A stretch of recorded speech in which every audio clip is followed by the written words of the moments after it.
really the way to be productive is to figure out where you're trying to go, figure out what habits and what daily/weekly routines you need to get there, and just sitting down and doing the thing, and then finding a way to make the thing fun so that you don't get distracted with other shit, and then just doing the thing for a long time.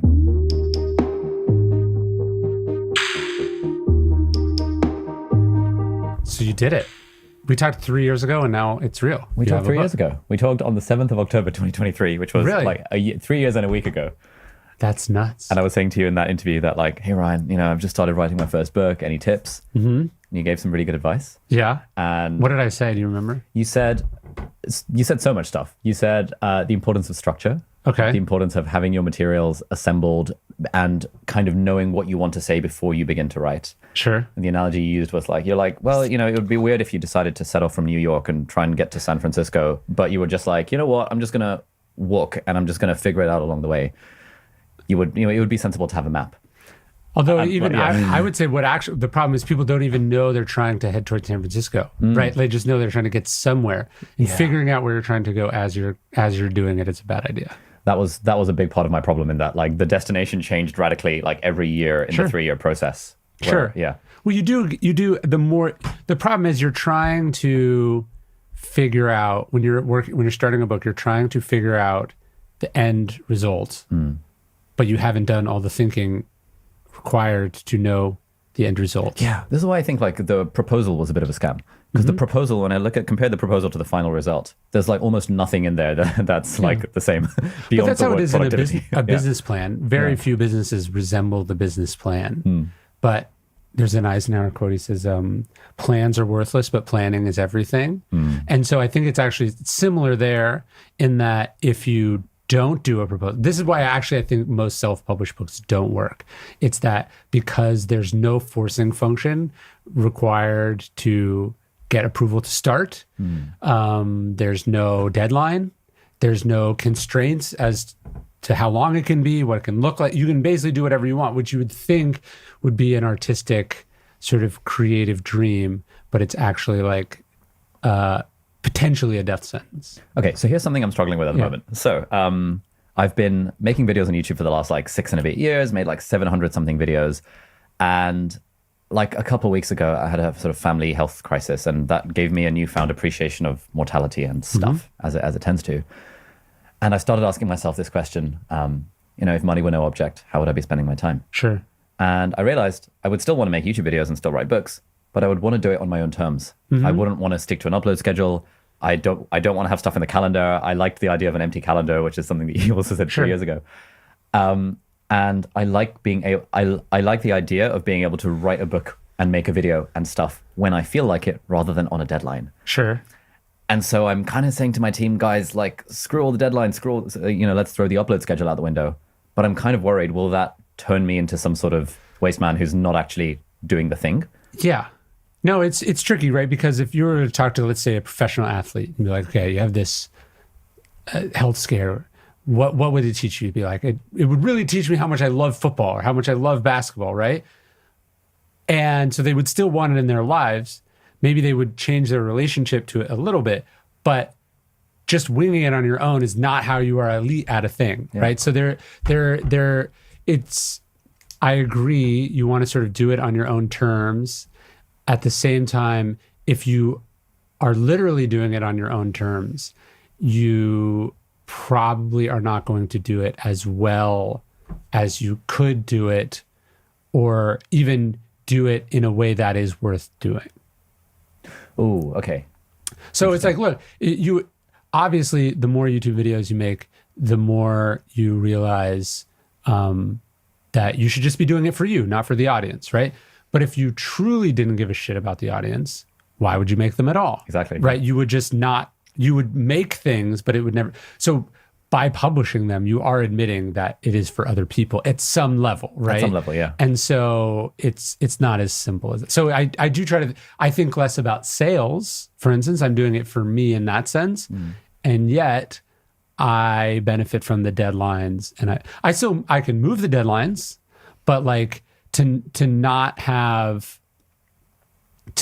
anyone pushing back on you is look, as a kid, you think you want to be able to do whatever you want and you want no rules. But if you actually got that, you would have a miserable childhood and you would turn out to be a miserable person. So you need constraints, you need guardrails. Yeah. And what happens when people self-publish, I tend to find, is that one, it just never happens, or two, they end up ignoring conventions that are actually important for the consumer generally. So books should roughly be a certain length. There's certain conceits or tropes that if they're not, it becomes needlessly transgressive. Sometimes you should transgress those things, but you need, it all comes down to, you need some, just because you can doesn't mean you should.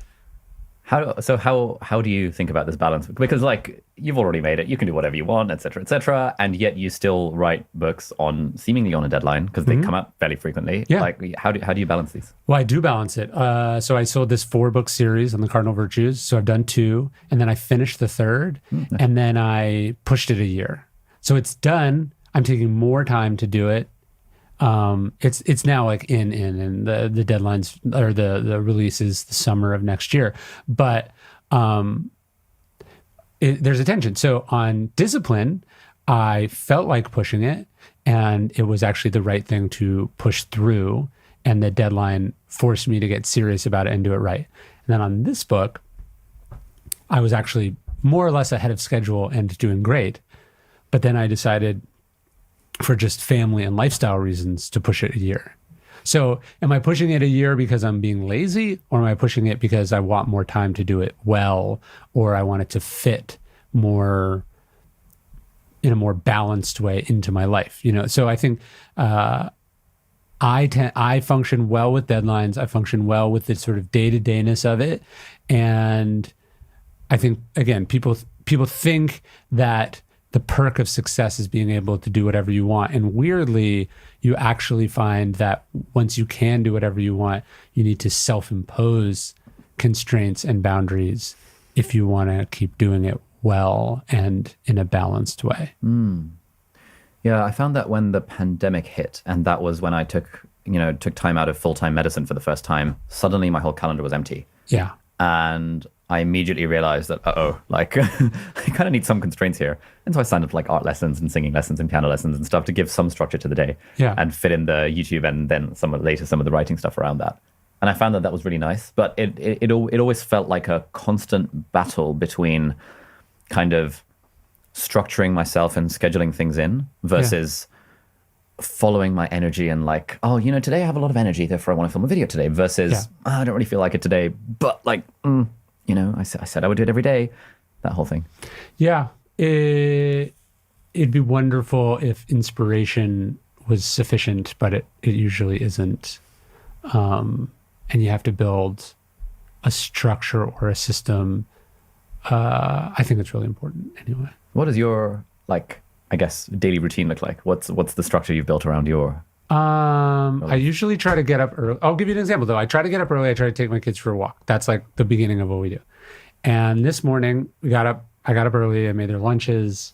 I just sort of having quiet time in the morning.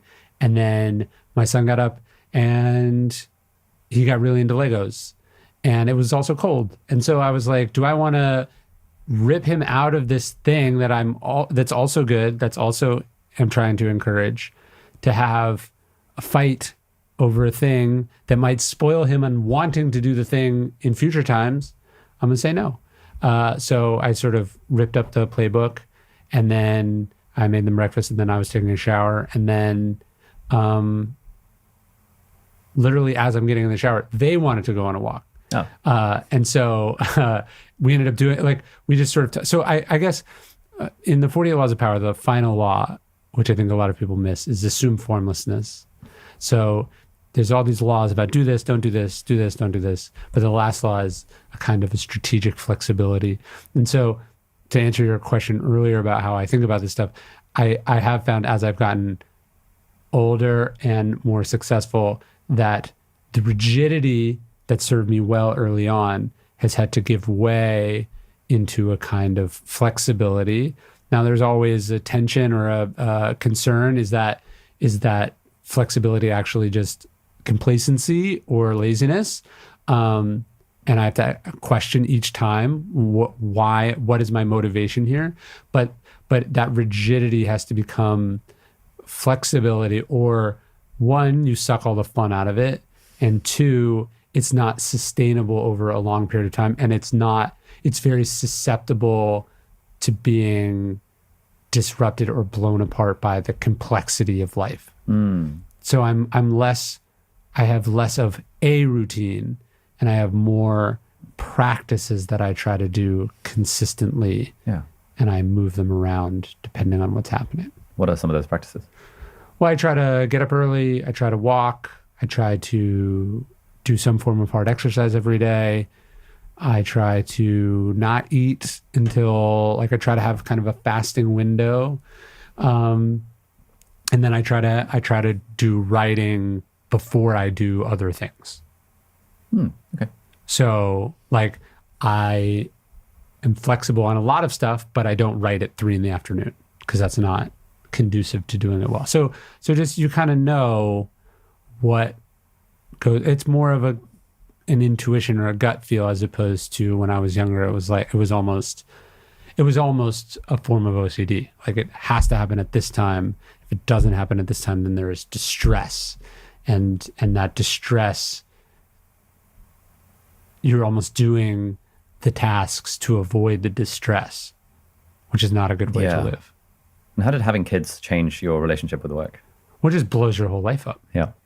And in a good way, but it blows your whole life up. I remember this New York Times reporter was doing this piece on me right as my son was being born. And she asked me, how do you think, having kids is going to change your routine? And I said something like, I don't think it'll change it at all. And which was, of course, preposterous and very naive. But it's just totally blown it apart. But it gives you important stuff that you center your life around. So I think people are concerned that having kids or getting married, it'll tie you down. And it does. It objectively does. But it ties you down to reality. It tethers you to the earth. There are school starts at a time and it ends at a time. There's nap time. There is eating time. There is activities that happen every week. There's stuff, right? And so it prevents you from making it all about you, and it forces you to sort of have non-negotiable things. I mean, I guess it doesn't force you. You could be a bad parent if you want, but if you want your kids to not be a nightmare, you realize routine is very important, structure is very important, but then also rigidity is, impossible. There's Lin-Manuel Miranda was talking about how he had a kid right as Hamilton blew up. And so he would do the play, and then it's the hottest thing in the world. And so every night celebrities attend, and then they come backstage and they go, we're going here after, we're going here. I mean, he was getting invited, all this incredible stuff. And he had to say no to all of it because he had to get home. He had to get home not just because he wanted to see his kid, but he knew that his sleep was already a precarious touch and go thing because he has an infant in his house. So if he stays out till 2 a.m. and then he gets home and he's woken up 5 times in the middle of the night or whatever, he's just not going to be able to perform the night before, the next night. And so his point was that having a kid actually saved him from spinning off the planet from this kind of stratospheric success that he has. And I have found that for sure, that again, we think these things are going to be baggage. It's more like ballast. It balances you out in a way that thinking, hey, I'm totally unencumbered. I can do whatever I want. I can fully enjoy all the fruits of all the cool stuff that's happening. You think that's what you want, but it's kind of a recipe for disaster. Oh, okay. That's so interesting to hear, because I guess I've been feeling a bit burnt out from, the whole rush to finish the book, and then all of the batch filming podcasts and YouTube videos and the audiobook then, and then all of this book promo stuff that it is apparently sensible to do, and all this kind of thing. Yeah. And the conclusion I came to a few days ago, was, screw it, I just want an empty calendar, a fully empty calendar. Yeah. And I guess, I'm sure if I experienced that for a few weeks, I'd be actually, I probably want a bit more structure in my life. You want an empty calendar of the stuff that you want it emptied of the stuff that you don't want to do. So like when I have an empty calendar, that means I have as much time as I want to write and as much time as I want to spend time with my family. What I haven't scheduled is interruptions from those things. Yeah, nice. Even if those things are fun or interesting or whatever. Nice. By the way, I was reading your bio. It does you no justice. It says 4.5 million YouTube subscribers, and it says over 93 million total views. Yeah. But it's way more than that. Yeah, it's like 4.8, 4.9 now. No. You've done like hundreds of millions of YouTube views. Have we? Yeah. Oh, I don't even look at that number. But you don't? No. Really? I made it a point early in the journey, I think, thanks to all the Stoicism Kool-Aid that I was drinking, to only focus on the things that were within my control. Okay. To the point that I almost never look at analytics. And the only thing I even vaguely keep track of is like, oh yeah, I mean, I was watching one of my own videos and it said 4.9 million rather than 4.8 million because it doesn't even give you the... Sure, no, as you get more, the numbers get less precise because it matters less. And I can see it in YouTube Studio if I go on and stuff, and I'll occasionally do that just to look at comments and things, but I don't know. I really try, like, the more I look at the numbers, the less happy I am with the creative output. Well, so tell me why Stoicism taught you not to look at how your YouTube videos are doing. That's very interesting to me. I realized that when I would look at how my YouTube videos were doing, in the back of my mind, there would always be that sense of, you know, the whole like dichotomy of control thing. It sort of like number of views on a YouTube video is sort of in the intersection where it's partly in my control, but partly outside of my control. And I knew that if I like looking at those, I wasn't able to look at them purely dispassionately. And I would always get a sense of, oh, that one didn't do so well. Sure. Oh, that one did. Oh, that one didn't. And I found that, you know, if I keep a general eye on the trend over sort of a period of several months, that gives me all the data I need to be like, oh, that sort of topic is really resonating with the audience. That sort of video got like 1,000 comments compared to 300. That helps me figure out, okay, maybe like I should do more of this and less of that. Yeah. But I try not to take it too far because, you know, you get the whole audience capture thing where you become a caricature of the person that your audience initially enjoyed. Yeah. And I very much fell into this trap during the pandemic, actually. So the word productivity in my videos was like really taking off. Yeah. Any video with the word productivity or productive in it, I was like immediately like doing super well. And so I was thinking, well, you know, this does really well. Let me just say, put productive in everything. My productive day in the life, my productive desk setup, my productive dating habits, my productive sleeping routine, and all this kind of stuff. And after a few videos of it, like people in the comments started to be like, okay, this is getting a bit much. And I started feeling icky about the content because I was putting productive in it to try and get the views. Yeah. Because videos with the word productive in it were getting more views. I don't know. Whenever I have this sort of weird relationship with numbers versus what's in my control. Well, it's interesting too because it's somewhat in your control as you're making it. But then once it's out, it's done. Yeah. But that's when we spend the most time like refreshing. Like you've flung it to the public. Yeah. You've put it out, and now you're like, well, do they like me? Do they like me? Do they like me? How much do they like me? Give me all the likes, right? If there was any time to think about how something was going to do, it maybe could have been as you were making it, right? But now that's over. So now you're really just emoting about what you would like to happen, and the ship has sailed. Yeah. Man, that's so true. Like the way we do use analytics is in idea generation and titles and thumbnails. Yeah. And that's the thing, thankfully, one of my team members does because I don't get joy out of trying to package up a video with the perfect title and thumbnail to make it clickbaity enough, but not so clickbaity that it feels clickbaity. Right. So I come up with the concept that, hey, I'd love to do a video about, I don't know, Ryan's new book. Yeah. And we were like, okay, cool. We can't call it Discipline is Destiny because that would be a bit weird. We've got to find an angle of like the one habit that's changing your life, like the discipline expert, or like how do we, all that kind of stuff. I outsource that to the team. And then they tell me, okay, we've tested this with the audience. We think the best title is This Book Made Me More Disciplined. And I'm like, great, I can make a video based on that title. Sure. Yeah. And it's not just, one of the ways I've found it to be dangerous is actually when it works. So, I don't know, an article comes out about you and it's positive, or a video comes out and it's doing well. your book is out, whatever, you're doing the thing, and then you lose a day or more than a day just kind of basking in it. You're just like refreshing and watching.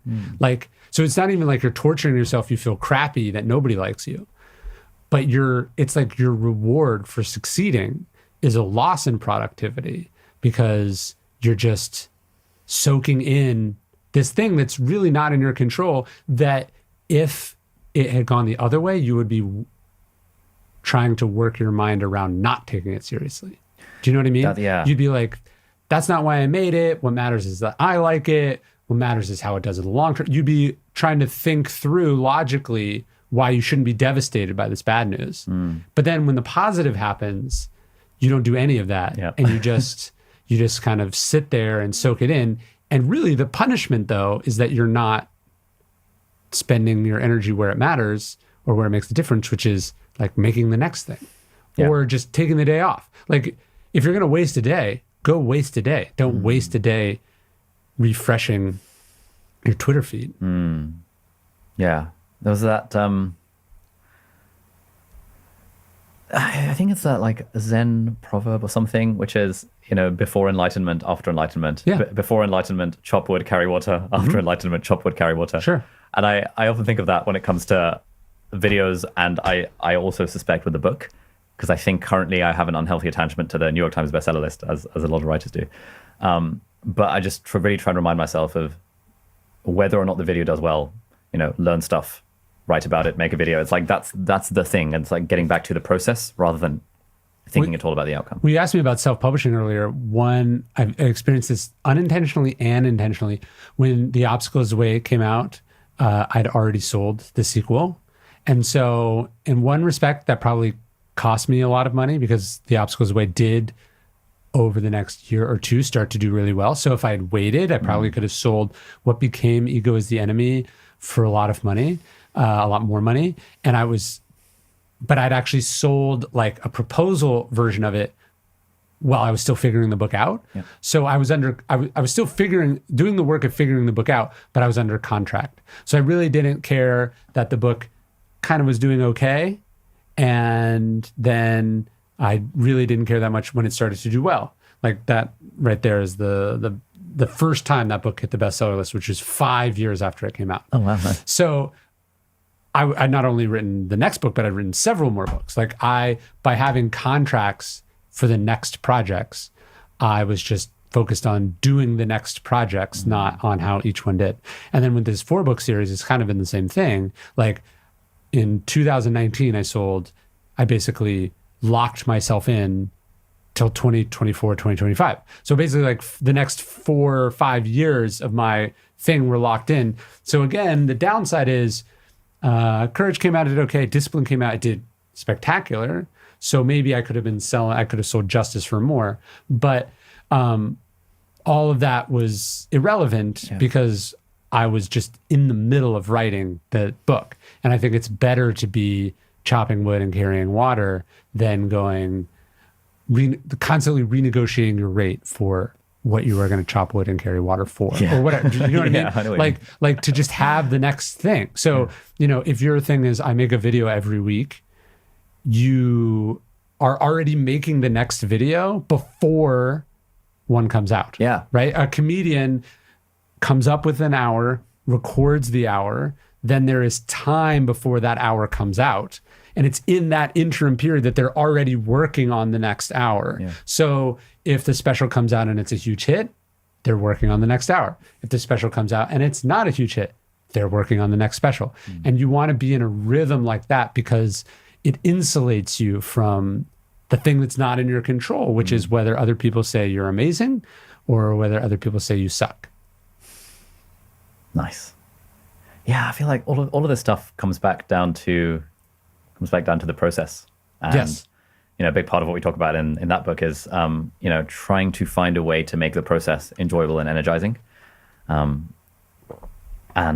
I find that when I have that at the front of my mind when it comes to the videos or even writing the book, like there were periods in the book journey where I sort of forgot to enjoy the process because the seriousness of writing a book was like weighing on me. And then I would read one of your like your newsletter or one of your books, or like Drive by Dan Pink, and I'm like, oh, it's so good. This stuff is so good, and I'd be comparing it to my first draft and be like, why is my writing so shit? And it would take my editor to remind me that, you know, like the whole message of the book is find a way to make it enjoyable and energizing. So, you know. Well, it's hard if people say trust the process, right? But it's hard to trust a process that you have not been through before. And so once you've done it one time, you have a sense of the full scope of the process, or what you think is a full scope of the process. Then you do it again and again and again, and you start to go, oh yeah, this is the part where you start to doubt yourself. This is the part where you get excited, but like in Texas, we have this season, it's called False Fall. So it's cool and awesome right here. It'll probably get hot again, right? Like we think the summer's finally broken, but there's actually like several more hot days coming.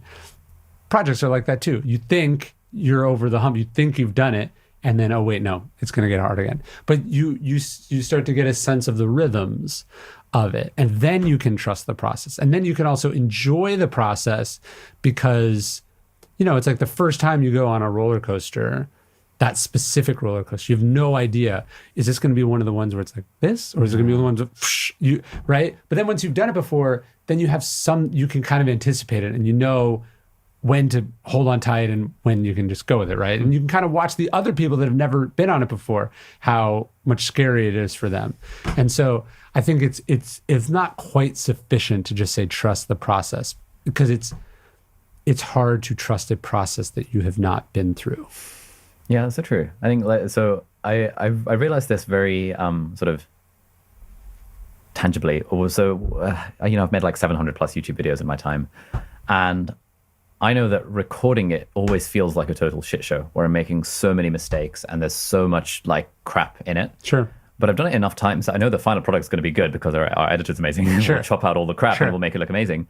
But then when beginner YouTubers see the final result, and then they see themselves recording, and suddenly they're spluttering and swearing all the time, and you never see that raw, uncut version of a YouTuber's first take. You only see the final product.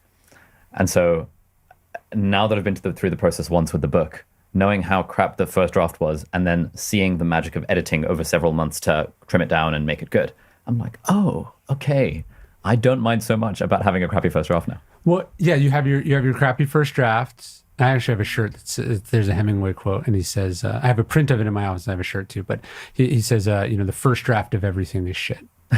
And the conceit is that it's sort of showing how even that sentence, probably he didn't write it perfectly the first time. But the idea is that every first draft sucks, and you want to get comfortable with that. You have to get comfortable with the messiness of the process. But weirdly, as you get better, I do think your first drafts get less shitty or less wasteful, right? So like, you, with your videos, and certainly I found this with my books, is that there is less and less left over at the end, because you start to be able to shoot only what you know you're going to use, or you write less, you go down less blind alleys as a writer, or you overwrite less, because again, you know what isn't going to be possible, what's going to be extraneous. You have a sense of what you actually need, right? So you're trusting the process, but also you understand the process better. And so, yeah, when you tend to be overdoing whatever it is you're doing the first time. Yeah. And then one of the signs of mastery, or I guess a trait of mastery, is the conservation of energy. Like, you know when and what to apply at any given moment. Whereas when you're just starting and you're doing it for the first time, there's a lot of just kind of sheer force of will and enthusiasm, which is important, but often inefficient. Yeah. I imagine a video 3 years ago, maybe you shot an hour of footage for a 10-minute video, and hopefully now you could shoot 20 minutes of footage for a 10-minute video. Yeah, it is a little bit tighter now than it was before. But even like, yes, especially on the writing front, initially my worry was I don't have enough material. And then after the first draft, I was like, oh my God, I have way too much material. Yeah. You find I think writing becomes a process much more of tightening as you go, because you realize you just needed to get it all down. And then you're realizing, oh, I've said this twice now. And actually here covers it over here. So they cancel each other out, or I can get rid of one. So it's a process of understanding that. So I have a question about productivity for you, because I feel like people are obsessed with productivity and I'm not always sure why. Like I said this thing once, maybe you agree with it, but it's like that amateurs are obsessed with tools, right? Like, what's the best software to do this? Yeah. What is the best way? You know, like people will go like, what kind of pen do you journal with? Yeah. Like, this fucking matters at all, right? What program do you write with? And if I was to rank the things that contribute the most to what I do, tools are like not even in the top 10. Yeah, that was kind of, I was, as you were saying that, I was thinking, yeah, the tool is maybe the extra 1% left over at the end, potentially, if like writing in Scrivener is just a little bit nicer than writing in a Google Doc. Sure. But like, this is the thing, like, as I've basically tried to read basically every productivity book on the market, and then some, it all fundamentally comes down to really the way to be productive is to figure out where you're trying to go, figure out what habits and what daily/weekly routines you need to get there, then just sitting down and doing the thing. Yes. And then finding a way to make the thing fun so that you don't get distracted with other shit, and then just doing the thing for a long time. Yes. Yes. And if having I have a really crappy pen that I stole from my brother now because my fountain pen ran out of ink, and it was such a nice fountain pen, but like I can write just as well with like crappy ballpoint. Yes. The 1% tweaks. But it's so much more, it's almost like, you know, I'm trying to get into fitness now. And I just love researching, you know, on running shoes, should I get this padding versus that padding? Been for a run maybe once in the last 6 months, but I love the idea of researching running gear because it's great procrastination from actually doing the thing, which is put on anything and just go for a run. Yes. Or like just go to the gym and do anything with progressive overload. Yeah, it's like people are optimizing a thing they're not doing. Yes. Which is never going to be the way to get there. There was a great moment that my girlfriend called me out on this the other day. You know, the whole like sauna, ice plunge, everyone in Austin seems to be doing it. Yes. I was saying to her, hey, you know, what if I join a gym and it's like, you know, depending on how busy the sauna is, like, you know, Huberman says like 4 times versus 5 times and like 24-minute protocol versus 12-minute protocol. And she was like, you've been to the sauna once in the last 6 months. Yeah. Let's just go to the sauna first and then we can worry about optimizing it later. Sure. And I was like, yeah, so true. But no, I think this obsession with productivity, it often feels productive to be reading productivity books, ironically, and researching the tools as a distraction from just sitting down and doing the thing. Well, the irony that obsessing about productivity is a form of procrastination, right? It's giving you the sense that you are serious, that your heart's in the right place, that you are trying or making progress, but in fact, you're not. And you're avoiding the hard thing, which is doing the thing. Doing the thing. There is one aspect of, I think, there is one aspect of productivity that I think is valuable to obsess over, and that is kind of journaling prompts. And just asking yourself serious questions about why you're doing the thing that you think you want to do, where you're actually trying to go. I spend a lot of time, comparatively, like thinking, is the direction I'm currently going in actually the direction that I want to be going in? Sure. And I find that there's almost no amount of too much journaling that can happen there, because, you know, in like an hour of journaling, I might land on one insight, which would, if it nudges my course even like 0.1%, that compounds over the long term. Well, yeah, I would say being intentional about what you're doing and then clear with yourself about why and what you are doing is really important. Whereas like productivity, a lot of productivity advice seems to me is like optimizing for how you're going to pack your suitcase or what your suitcase is or what brand it is or whatever. And you really haven't questioned why you're going, where you're going, or if you should be going there, if it's the right time to be going there. Any of the actually important questions that are going to determine whether this thing is a success or not. Yeah, I think the other unfortunate thing is, you know, we did a video recently that was something like, I read 107 productivity books, here's what actually works. And all of it was basically like pick some goals, figure out the method. It was like the basic stuff. And then we made another video that was like 12 productivity tools I can't live without. And that video did so much better. And I'm like, it's so annoying that like the thing that had the meat versus the thing that had the candy performs better. Yes. And so writ large, the incentives are there for people who write or make videos or whatever about this stuff is to lean into the tools, because the tools are the thing that, is the candy that people want. Well, I don't even know if it's candy. It's just, it's concrete, right? So you can go, here's this sort of ephemeral, metaphysical question about why you're doing it, what success is, why does it matter? You're asking these big picture questions. And by the time you get to the end of it, there actually isn't an answer because it's about the question. And that's a lot less clear than these are the 3 best pens. This is the number 1 bit of software. Yeah. Or here's a really interesting, complicated system that a successful person uses whose work you are a fan of. Yeah. Right? Like one is very concrete and the other is essentially ineffable, right? And so you naturally, especially at the early stages, one's much more digestible and understandable. Do you know what I mean? Like you're also contemplating questions that someone, if they're an aspiring high school insert, is not even going to understand as a question. Do you know what I mean? Like Tom Brady talking about whether, how much is enough or, where to find deep motivation or whatever. That's a lot for someone who's not even competed at an elite level to think about.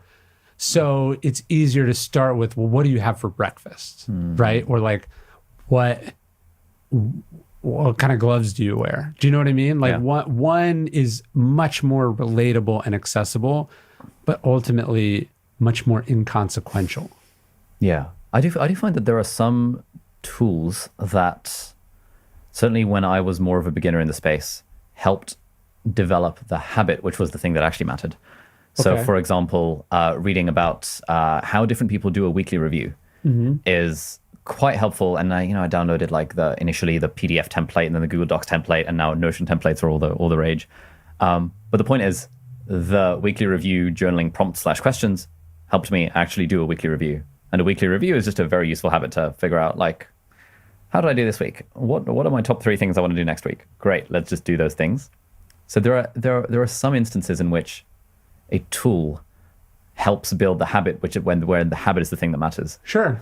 But it's easy to take it too far. Like I find whenever I rewatch your video about your note card system, I know I'm just procrastinating because the thing you actually do is you write every day. But I'm like, even in the car on the way here, I was like, what if I had an analog note card system? And then I'm like, no, but I'm traveling. It's like, oh, well, dang it. Like, let me look at the Zettelkasten system, or let me find another app. And it's so easy for the mind to go in those directions because it's like Ryan Holiday has a note card system. I also find it's like, like people who believe one conspiracy theory tend to believe all the conspiracy theories, right? Even though it actually becomes less likely that they're all true, right? Like, it's like, if you pick one and that's your thing, maybe you're right, maybe you're wrong. But if you believe all of them simultaneously, well, they contradict each other. So it doesn't really work, right? But it's like, I tend to find people who are really into productivity systems, the problem isn't that,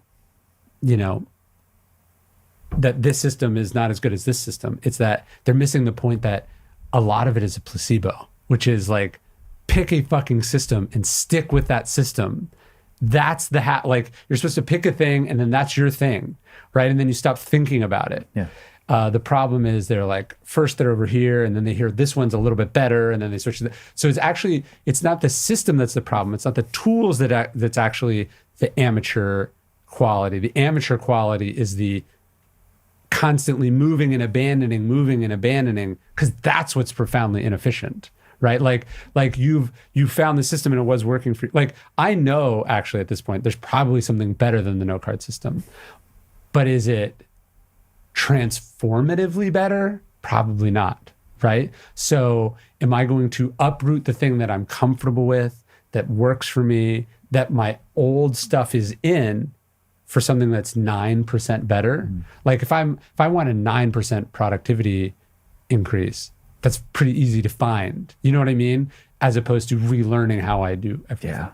So back in the day, I used to be a close-up magician, and I would perform at like balls and parties at university and stuff. And there was a phrase that was often, in the world of magic, the amateur magician is the person who performs 100 tricks to the amateur magician is the person who performs 100 tricks to the same audience, whereas the professional magician is the one who performs the same tricks to 100 different audiences. Yes. Or words to that effect. And in the world of magic as well, there was this constant like battle between, on the forums, there are the professionals who are actually doing the thing, and then there are all the amateurs being like, what are the best tricks? Yeah. And the professionals are like, it doesn't matter, just pick 3 to 6 of them and just do them ad nauseum, and you will guaranteed be a professional magician. And the amateurs are like, oh, but like, I've got $1,000. I want to spend it on like this trick versus that trick versus that trick. Just like, it doesn't matter. Just pick a few and just stick with them and do them repeatedly over a long enough time. And that is how you get good at the thing. But that's a lot less sexy sounding advice than this one trick will change your life. Yeah, like I've been to conferences that have changed my life, but I'm always interested when I notice people are going to lots of them. Like the chances that every single one is going to have that same effect is very low, right? And so it's like you beat the casino, leave.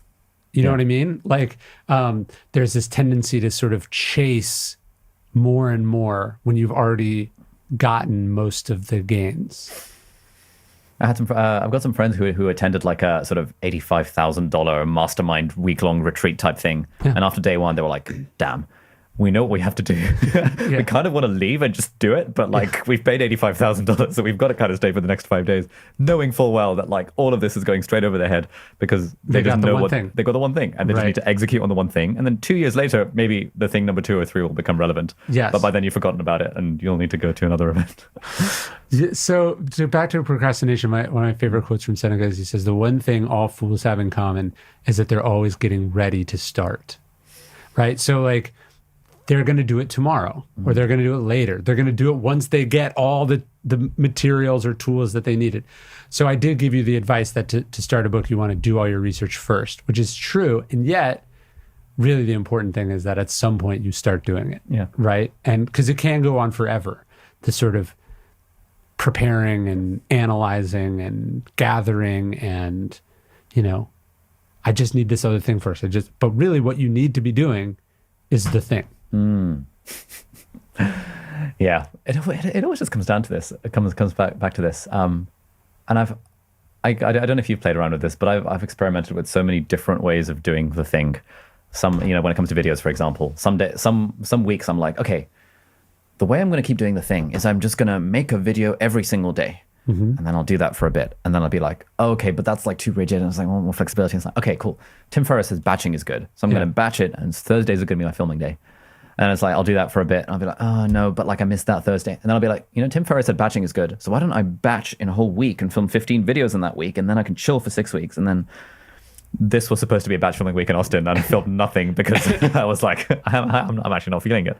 So there's almost this constant search, at least in my life, for like this magical, consistent system that will cover me 100% of the time.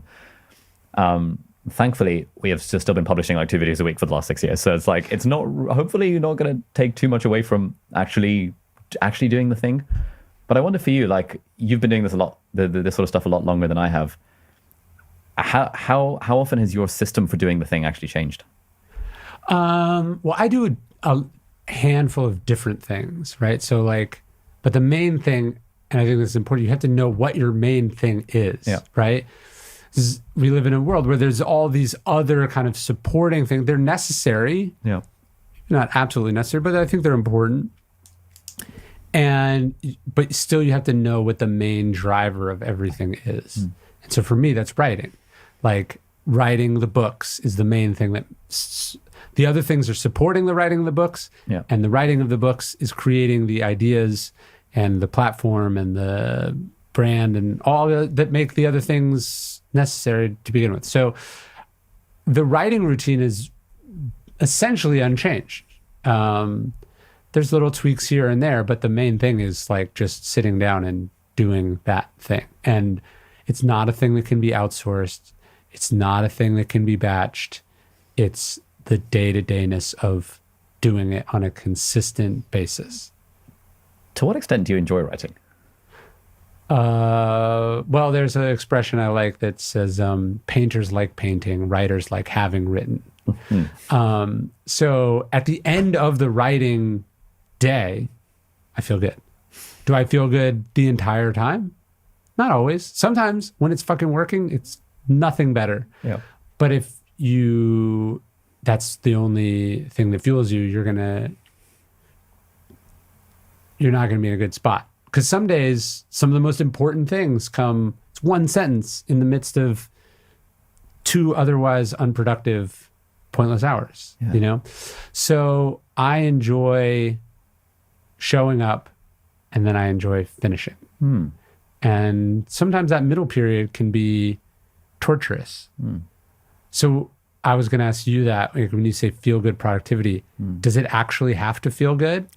There's one school of thought that says it's all about finding the torture that you can tolerate. And it's actually the ability to put up with the grind of it that separates kind of the winners from the losers.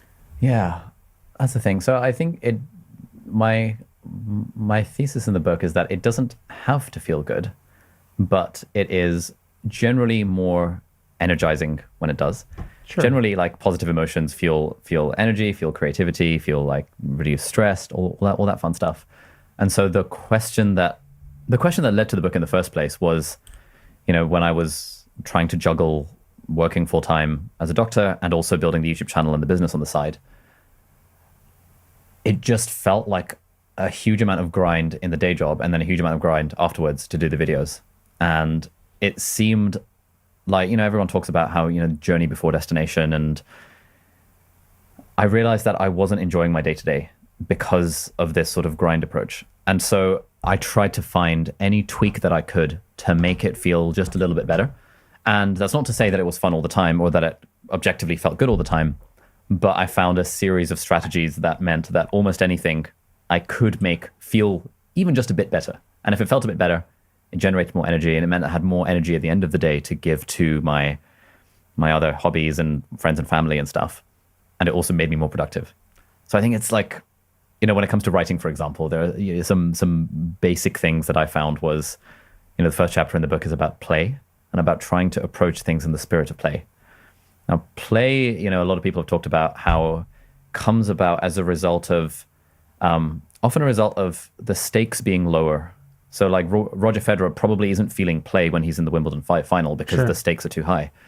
And I found that, for example, with writing the book, when I was thinking about the stakes being high, like, this is my first book and it's traditionally published and it's a big deal, that would suck the joy out of it. Yeah. Whereas when I tried to lower the stakes to be like, oh, it's okay, I'm just writing because I enjoy it and the goal is for me to write a book I'm proud of, suddenly it became more enjoyable. So it's the same thing, but like just a different framing that makes it feel good. The problem is you're not in the Wimbledon finals, but you're fooling yourself into thinking you are. That's where ego comes in and anxiety comes in. You're just like, you're making it much more than it is. Yeah. And then you're actually ironically making yourself worse at it.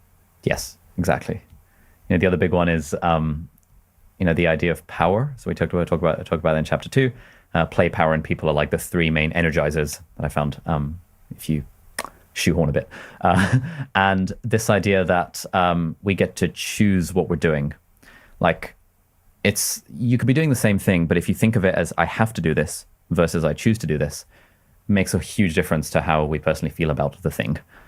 I really found this a lot when I was working in medicine, where, you know, there was one day where I'd finished the end of like a 13-hour shift, and I was just about to go home to be like, yes, I'm going to go home. And then the nurse was like, hey, Ali, can you put an IV, a cannula in this lady in bay number 4 or whatever it was?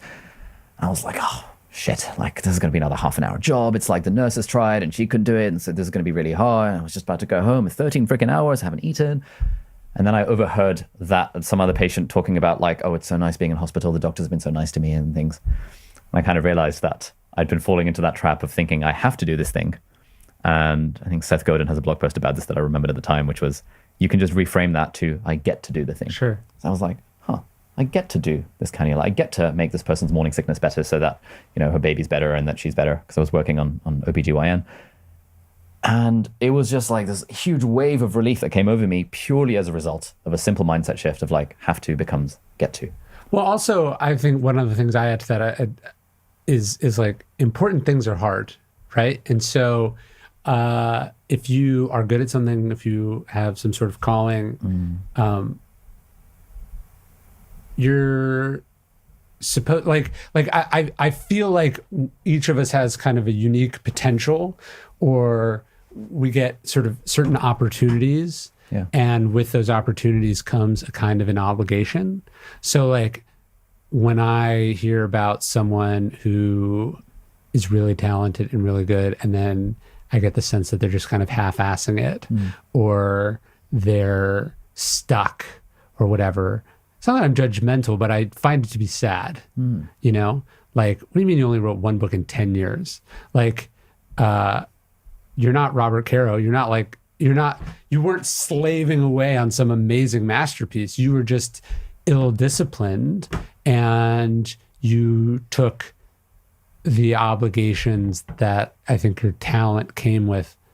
You didn't take them seriously. So I agree. You should mostly be doing what you want to do, but I also think there's something kind of sad and maybe even pathetic about people who are just like, not unproductive, but maybe only partially fulfill their potential. Yeah, I was going to ask you about this. So you said earlier that, you sometimes ask yourself, am I pushing this book out of laziness or complacency versus like out of a genuine need for balance or something like that? And I was kind of thinking in my mind, like, why does it matter? Like, why does it matter to you if you're being lazy or complacent? You've written like a book a year for the last like 10 years or something absurd like that. Like, who cares at this point? Like you have, I would argue that we sort of have a higher self and a lower self, right? And the lower self says, just like eat whatever you want, work only when you want, I don't know, say whatever you want, don't think about consequence. Like there's the sort of immediate gratification, sort of short-term impulses that we all have, right? That if indulged repeatedly, tend to get us in a place that we actually don't want to be, right? The person, they don't have any friends because they say mean things, right? They feel gross, they look gross, they're not in good health because they don't take good care of themselves. They look back and they go, oh, I wish that hadn't taken, like if I'd gotten serious about that earlier, I'd have been done sooner. It could have done more, could have helped more people, whatever, right? Yeah. So there's this kind of tension between like our higher self and the lower self. Stephen Pressfield says in between is the resistance, right? And so to me, the question is whether am I doing this because it's the well-adjusted, mature, responsible, right thing to do? Or am I just doing it because the other thing is harder? You know what I mean? The other thing is gonna take more out of me, and I'm scared or intimidated by that. So it's not like I feel like, oh, I have to write these certain number of books so then I'll be remembered forever. It's just, so I just took today off. But what did I get at? Like, for what reason? Do you know what I mean? Like, so I watched TV all day. I sat around all day.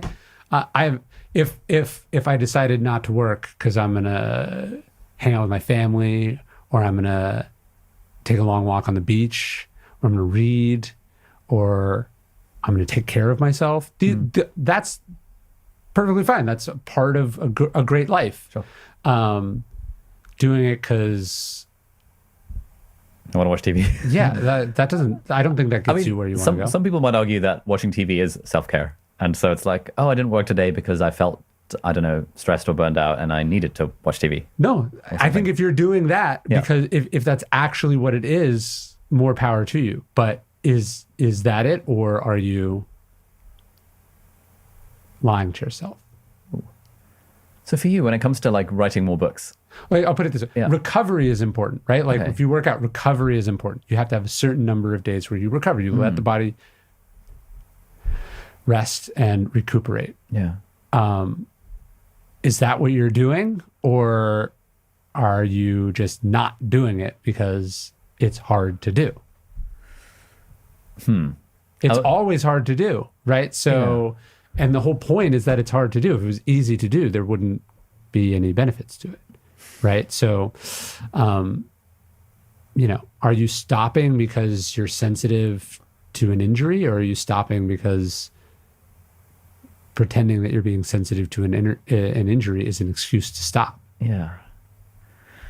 So I was rereading Bertrand Russell's essay in praise of idleness, where he's basically talking about how this, you know, this attitude that the modern world inculcates within us, which is that kind of work is inherently meaningful, is like bad and problematic and all that jazz. So I'm curious for you, like, you're presumably planning to write more books because you're fairly young in the grand scheme of things. But like, why? What is the, if not like, I want to be remembered, I want a legacy, then what's it all in service of? No, he has a great line. He says, the first sign of an impending nervous collapse is the belief that your work is terribly, terribly important. And I think he's totally right. You know, if you had this sense like, I'm building this monument, you know, or the world has to experience my genius, this is going to last for 1,000 years, you know, that's not only delusional, but like it's kind of a miserable place to be, and it usually feeds on itself and eventually, you know, wears you down.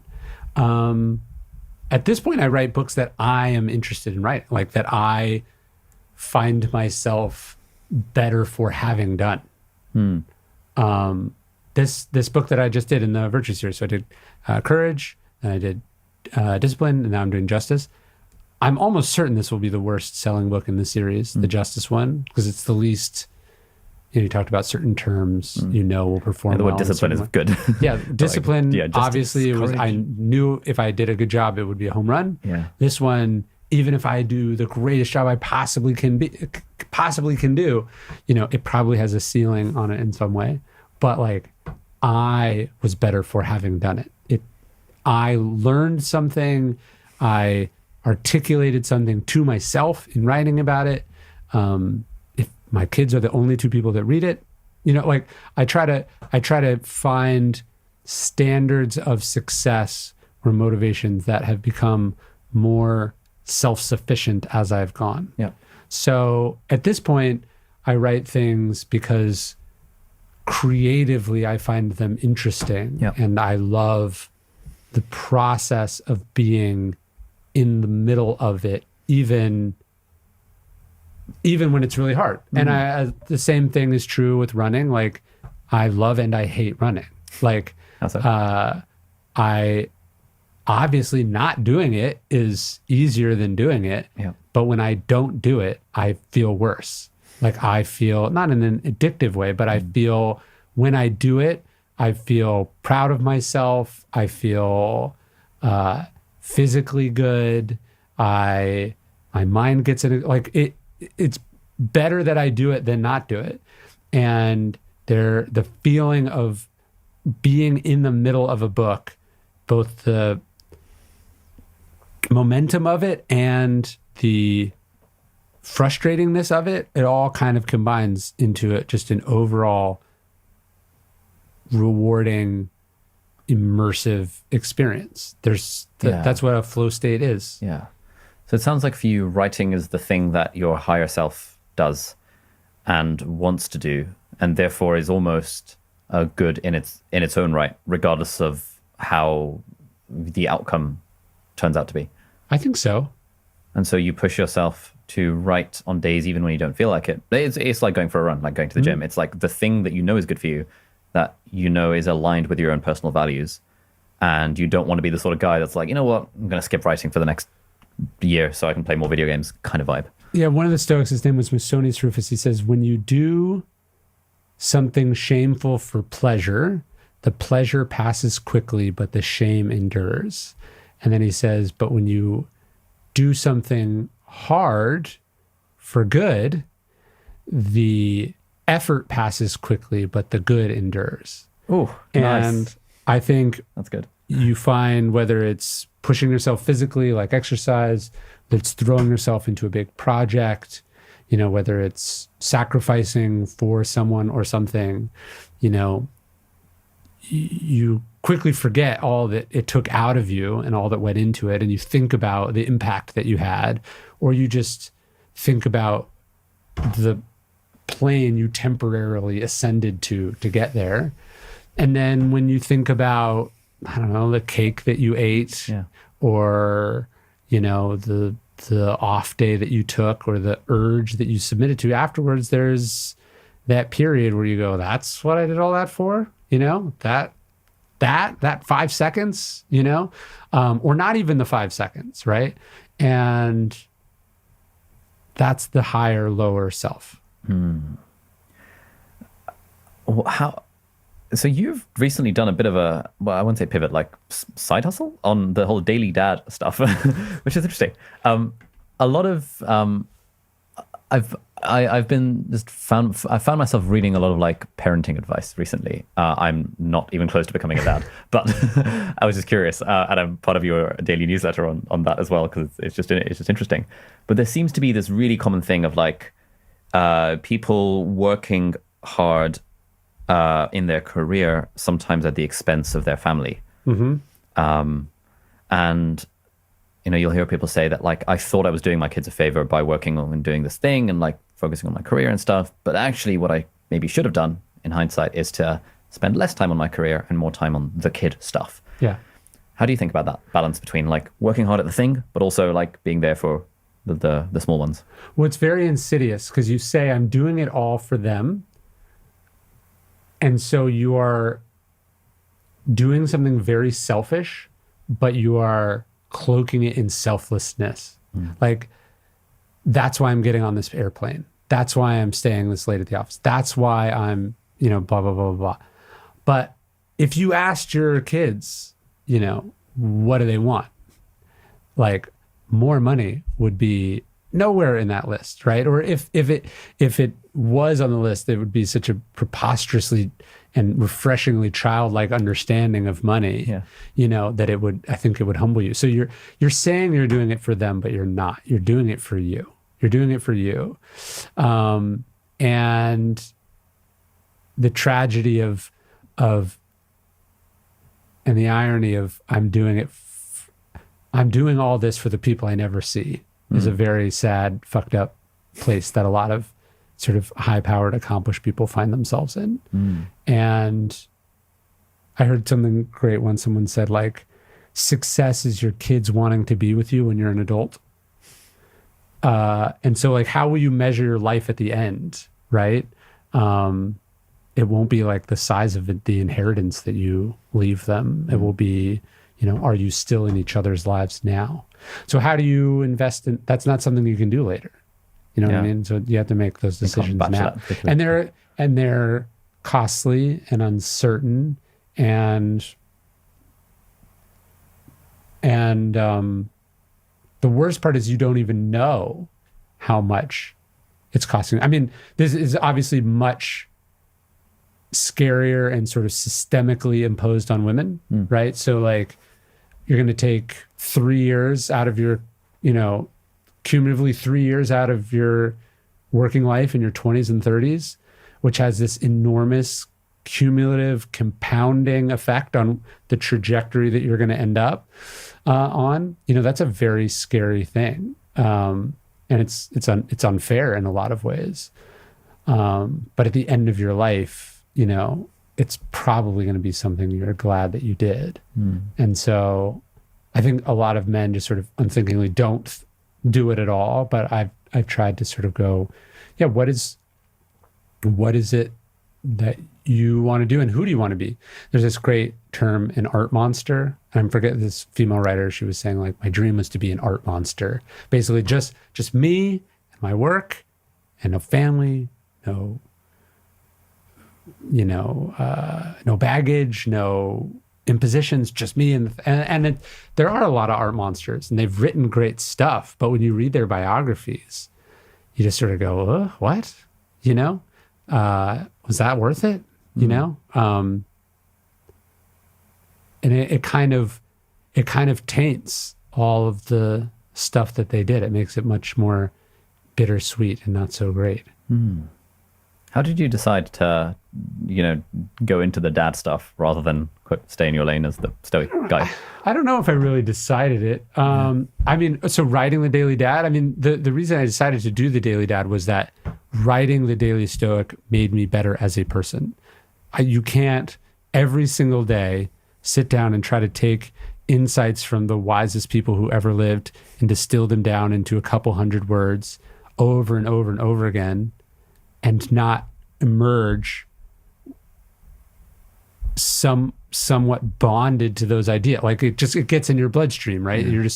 That's what Stoicism is. What Marcus Aurelius is doing in his meditations was writing down things. A lot of it comes from other Stoic texts. He's just writing it down, rephrasing it, and writing it down, and writing it down, and rephrasing it, and looking at it this way, and he's having this philosophical discussion with himself. And that's how Marcus Aurelius becomes Marcus Aurelius. So the process of writing the Daily Stoic book and then writing the Daily Stoic every day, now for 7 years, it's almost 1 million words that I've published for free I think we've done 3,000 Daily Stoic emails. That's like 7 or 8 books worth of content. I have benefited from that. Like it's built a business around it. But like if I had made precisely $0, that would have been the bargain of a lifetime, right? Like I've gotten so much better from having done that. And so I just decided that I would do the same thing about parenting. And if it helps other people, great.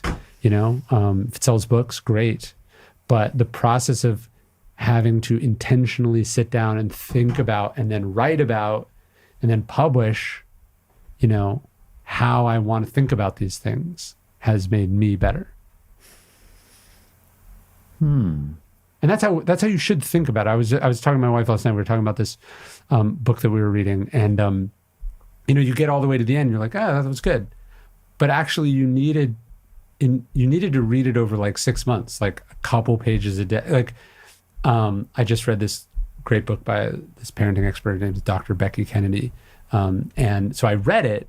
But then because I'm going to write about it for Daily Dad, I went through it page by page after and took out all the stuff that I liked. And it was the second part was where I got stuff out of it, not the reading at once from cover to cover. And so there's something about the page a day format that's worked in Daily Stoic and Daily Dad. Like if you're trying to absorb a philosophy or a new way of thinking or transform yourself from here to there, it's not 300 pages that you read, from October 1st to November 17th, that takes you a month and a half to read. It's much better if you're layering it like a page a day for a year or 2 years or 3 years, and you're coming back. Like the process of that sort of over and over and over and over again, that's where the stuff gets absorbed. What are some of the key, from here to there, like through the course of writing Daily Dad and kind of being a parent, what are some of the key lessons that have really sort of separated the Ryan today from the Ryan of maybe like 3 years ago? I think patience. I think like if I'm thinking like the things I've struggled with most as a parent, but that have also made the most difference. Number one, like the greatest thing you can give your kids is presence. Like not gifts, but presence, like just actually being there, not doing something else. So, in a digital world, that's extremely difficult to do. So I struggled with that. Patience, of course. It doesn't happen. It doesn't have to happen quickly. It just has to happen. To take your time with it, to let them take their time, to not rush things. Every time you think you can't go on like this, that's when you get some sort of breakthrough. Every time you think they're never going to figure it out, that's when they figure it out. So I think patience has been a big one. I've read a lot and thought about like sort of how do you just root for this person, like not attach any conditions, not attach any judgments, not attach any expectations, but just be an unconditional supporter of them and who they are for who they are and what they are. Which I think ties into another idea I've been thinking a lot about, which is like your job is to help your kids become that person, not to make them a person that you want them to be. You know, so to just sort of help them become who they are. That's something I've thought a lot about and worked on a lot. And then the one I've been thinking a lot about, which I heard about in Dr. Becky's book, obviously I knew about it, but it made sense. She talks about like, don't try to be a perfect parent.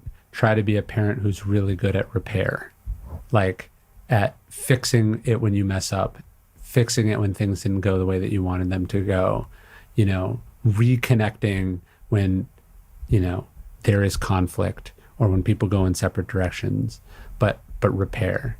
So I'd say those are sort of the perennial ones that I struggle with and I'm thinking about. That's really cool. Yeah, I you know, my YouTube channel is essentially an exploration of the stuff I'm interested in, and I've recently started to become interested in relationships in terms of reading books about how to have a healthier, happier relationship. And I hope that when I become a dad and continue making videos, then I'll be like, yeah, reading all these parenting books and like making a video every couple of months to be like, right, I've just read this unconditional parenting, Alfie Cott's good shit. Yeah. 10 takeaways, that sort of stuff. I found, I guess, similar to you, kind of writing daily Stoic through me trying to make a video or two every week for 6+ years, all personal development adjacent. Those lessons seep into your subconscious in a way that like they really wouldn't otherwise. Yeah. Seneca says we learn as we teach. And so if you as a person who writes self-help books or makes YouTube videos or has podcasts or whatever, if you're thinking, I'm really smart and I am telling you everything that I know, not only is that egotistical, but it actually continues to inflate and puff up the ego, right? But if instead you see it as like, I am trying to figure things out and I am explaining what I am learning as I am learning it. Yeah. You are learning it and other people are learning it, and you're creating this feedback loop in which you're both learning at the same time. And by having to articulate it and explain it and distill it, you are understanding it better than if you were just learning it for yourself. Yeah, there's a book I'm reading at the moment called Notes from a Fellow Traveler by Darren Brown. He's a magician. He's really into Stoicism. He is. His book Happy is very good. It's basically all about Stoicism. But I really like the title of that book, Notes from a Fellow Traveler. He's sort of a book written for other magicians. But that framing, like a fellow traveler, I really like that. Because he's not trying to be a guru. He's not saying I've got the answers. He's just like, hey, I'm in this business just as you are. And here are some notes. And I just love that framing of it. It just takes all the pressure off, reduces the seriousness, makes it feel more like play, all of the good things. Yeah, someone who's just a little bit further along the path in some ways, or struggling with their own things, and you're sort of channeling that and trying to make it accessible and practical to other people.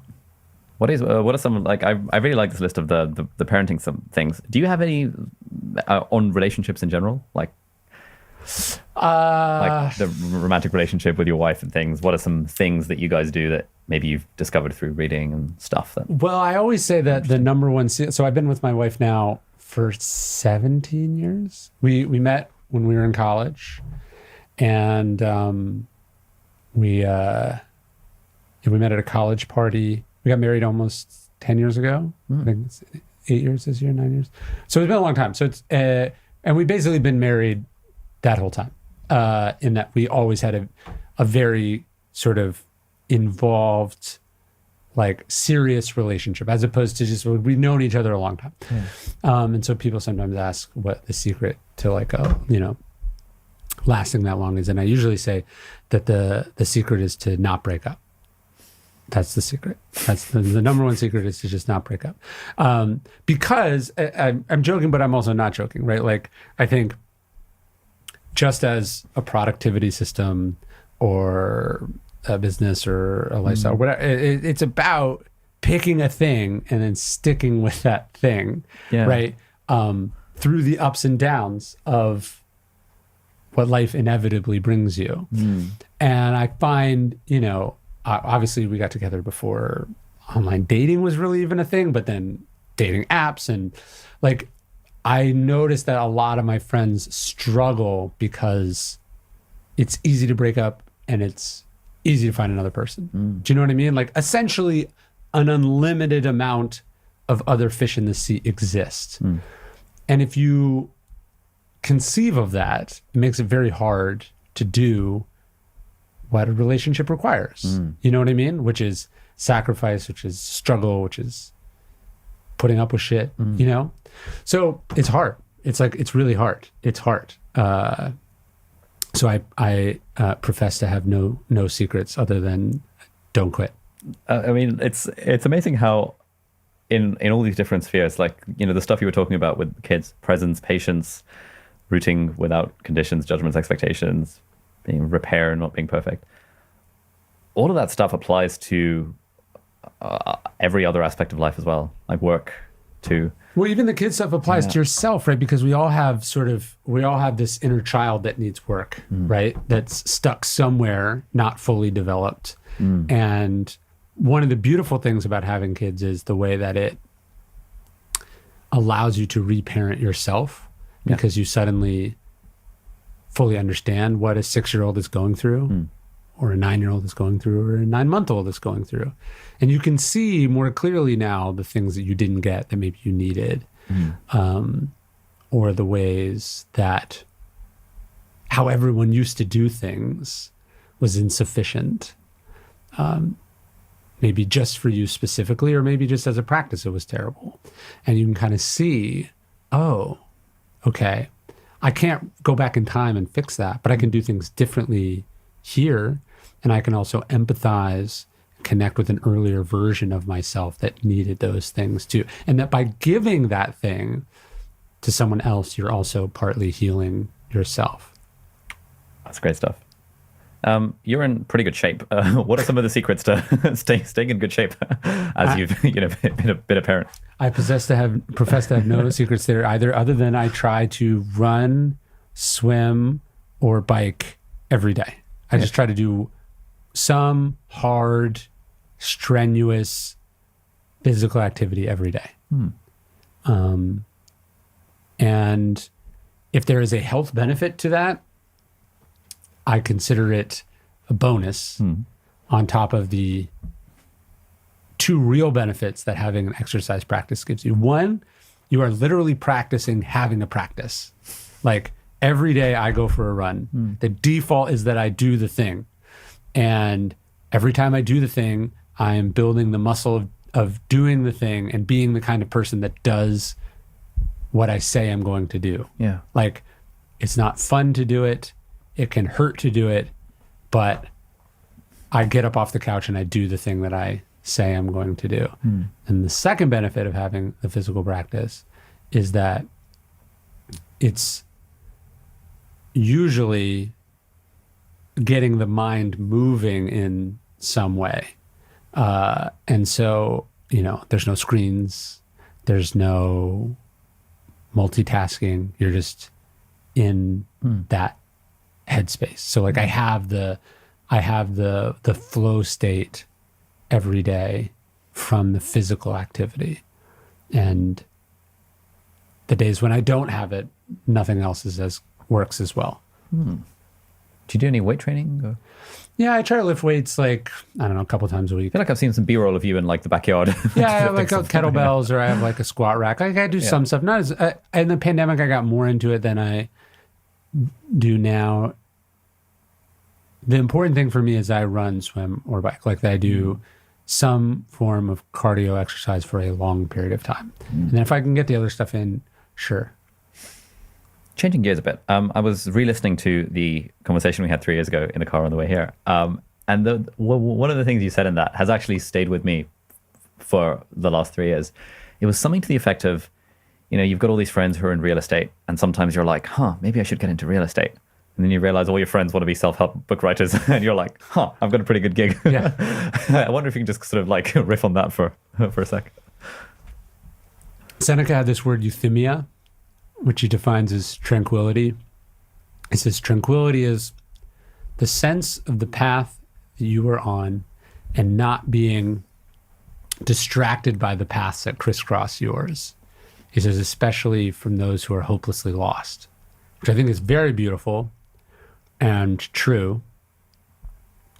Sometimes you find, like, when you're running, someone will pass you and you go, are they faster than me?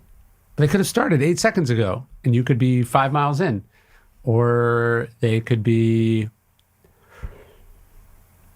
stronger than you. They could be doing steroids. There's the idea that you're comparing yourself to this person when you don't know when they started and you don't know where they're finishing is madness, right? And life is like that. Like, we're all running our own races, and you've got to have a sense of the race that you are running and what victory or success in that race is to you. So I think that's like just the number one life lesson, and something I remember learning.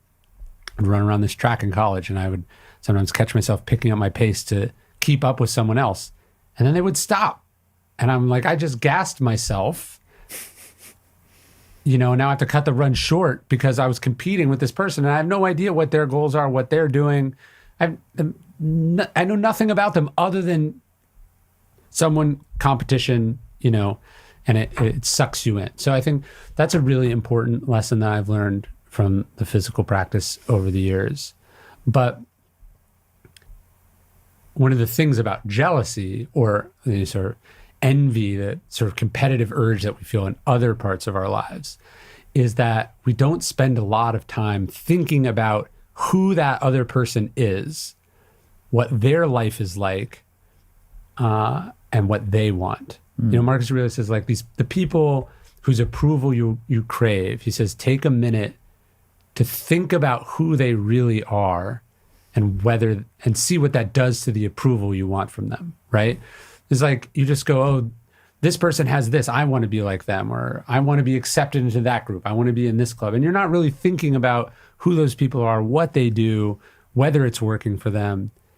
And I've had this surreal sort of experience pertaining to that, where you meet people and you think they have it all. And then, you're jealous of them. And then it turns out they're jealous of you.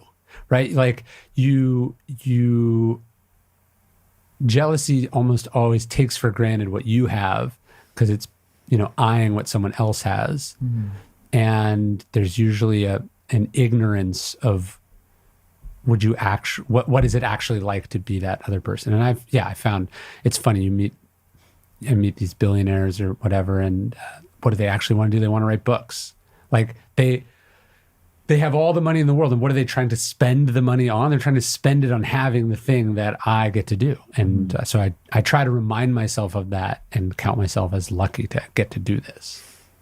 Do you feel that sense of comparison, or did you ever feel that sense of comparison when it comes to bestseller lists and book sales numbers and James Clear's got this many 5-star reviews on Amazon and I've only got this many 5-star, that whole shebang? Well, that's why it's important to understand what race you're running, right? Yeah. So I remember I was at a conference in Canada.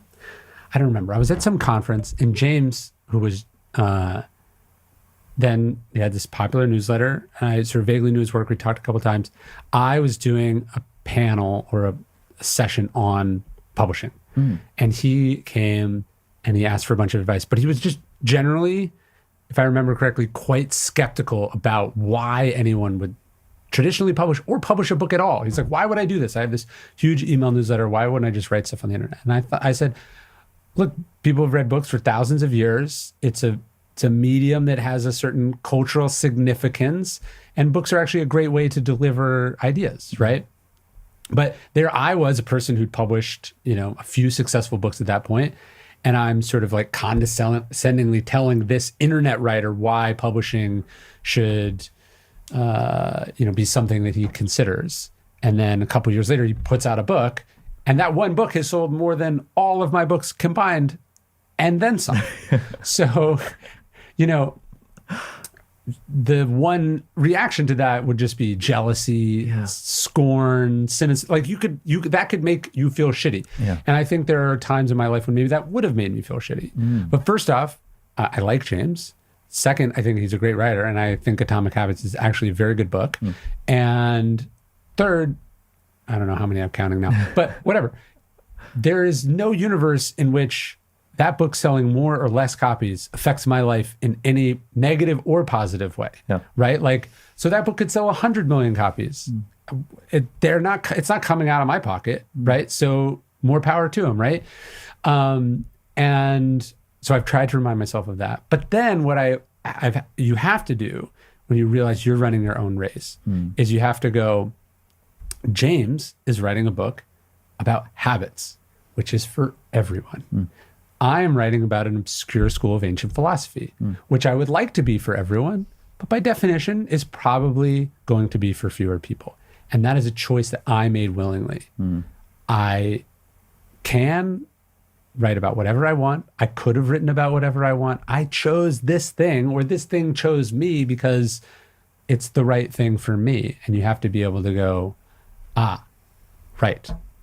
This is where I'm supposed to be. I made a series of choices, and for better or for worse, those choices made some outcomes possible and some outcomes not possible. Like, I remember I spoke to these high-ranking officers in the Navy once a couple of years ago, and I was talking about ego or something, and I said, like, if you got into this for like money and recognition and fame, you fucked up. Like, you shouldn't have joined the Navy. Like, you joined this because there were certain parts of it that lit you up, that were meaningful to you, that you thought were the right fit for you. You chose classical music, not pop music, right? And by nature of making that choice, some outcomes are possible and some outcomes are not possible.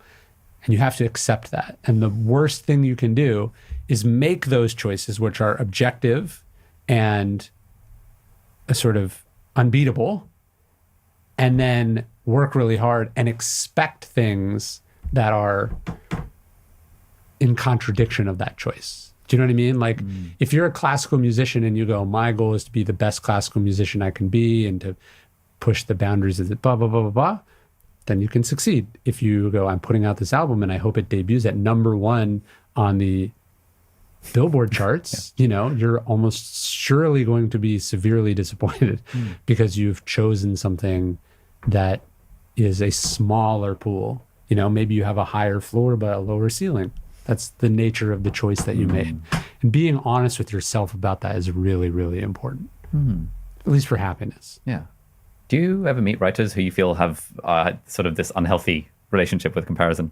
Is it like, or are most of the people you just hang out with fairly enlightened? No. I mean, definitely there's people that are, sort of driven by how much they sell or how much money they make or whatever. But again, if that's why you got into books, you fucked up.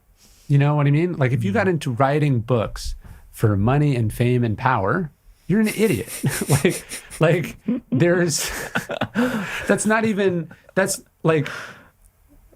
probably the worst of all the different genres of entertainment or show business. Yeah. You pick the worst one. Like, for that, if that's what you're optimizing for, you pick the worst one. So to expect, like the Stoics say, don't expect figs in winter. That's like the essence of happiness, is to not expect figs in winter. There's a time when you can get figs and it's not winter. So, you can be successful writing books. You can make a good amount of money. You can make more money than you need, but are you going to rival the fortune of Warren Buffett? No. So to expect otherwise is probably silly. It's not even probably silly. It's stupid. Nice. It's stupid. And it's not fair. It's not fair to you or to the people around you, right? Because you are feeling aggrieved that you didn't get something that it was not possible ever to get. So my book is coming out at the end of December. So I'm not sure when this is going to be aired, but end of December. Any advice? It's the first one. You've been through this a lot. Yeah. So I always tell people when they finish a book that you have completed the first of 2 marathons. And you finish this first marathon and you think, you stagger across the finish line and you think someone grabs you by the hand and you think that they're going to take you over to like the medal stand. Yeah. And instead they're just leading you over to the starting line of the second marathon, which is now marketing and selling the book, talking about it and getting it into people's hands. Yeah. And so understanding that these are two equally important races, I think is really, really important. And not enough people do that. They just write something and then they just expect or assume that the world owes them success, which it doesn't. People are busy. People have a lot going on. There's not only all the books that are coming out, but there's literally everything that has ever been published for all of human history up until this point. And a lot of it is very good. And most people haven't even gotten to a fraction of that. So the idea that your thing is going to jump in front of that line is inherently presumptuous, if not delusional. And so it takes a lot of work to break through. You know, The Obstacle Is the Way, when it came out, first off, I said to myself, I'm writing a book about ancient philosophy, and most people are not interested in ancient philosophy. Yeah. So it's already an uphill battle. And then I said to myself, I read a lot. How many books do I read the week they come out, or the month they come out, or the year they come out? And I read way more than most people. How many books have I pre-ordered ever in my life? Maybe one or two. So the idea that this thing is going to come out of the gates as a hit is stupid. You know, it's going to take a long time. So first off, you try to make something that doesn't have an expiration date on it. That's number one. Number two, seeing it as a marathon and not a sprint is really, really important. So The Obstacle Is the Way came out in May of 2014. I had started writing it in 2012. So it took 2 years, came out. It sold 4,000 copies its first week. It got skunked on the New York Times bestseller list. Right, sorry, skunked? As in, yeah, like it probably sold enough to hit what was then the extended list. Yeah. There was 20 spots on the advice how to then, and it didn't. And it certainly sold enough to hit the Wall Street Journal hardcover business list. And someone at my publisher had decided to list it as a different, like it didn't qualify for that list. Like they checked the box, categorized it something different, didn't hit it. Yeah. So it did not hit any bestseller list until September of 2019. Wow, nice. At which point it had sold close to 1 million copies. So again, we think of what a bestseller is. We forget that bestseller lists are categorized by the week. So a book that sells 10,000 copies in 1 week will hit a bestseller list for that week, almost certainly. But a book that sells 1,000 copies a week for a year will sell 5 times as many copies, but almost certainly not make any bestseller list. And which would you rather have?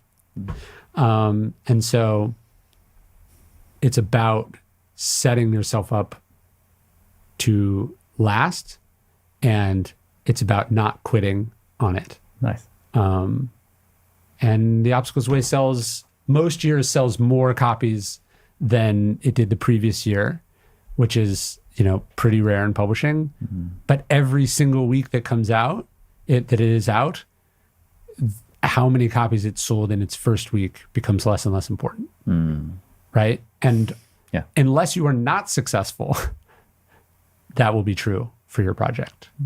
Right? Like every week, the percentage of how you did at the beginning becomes more and more meaningless. It becomes more and more meaningless.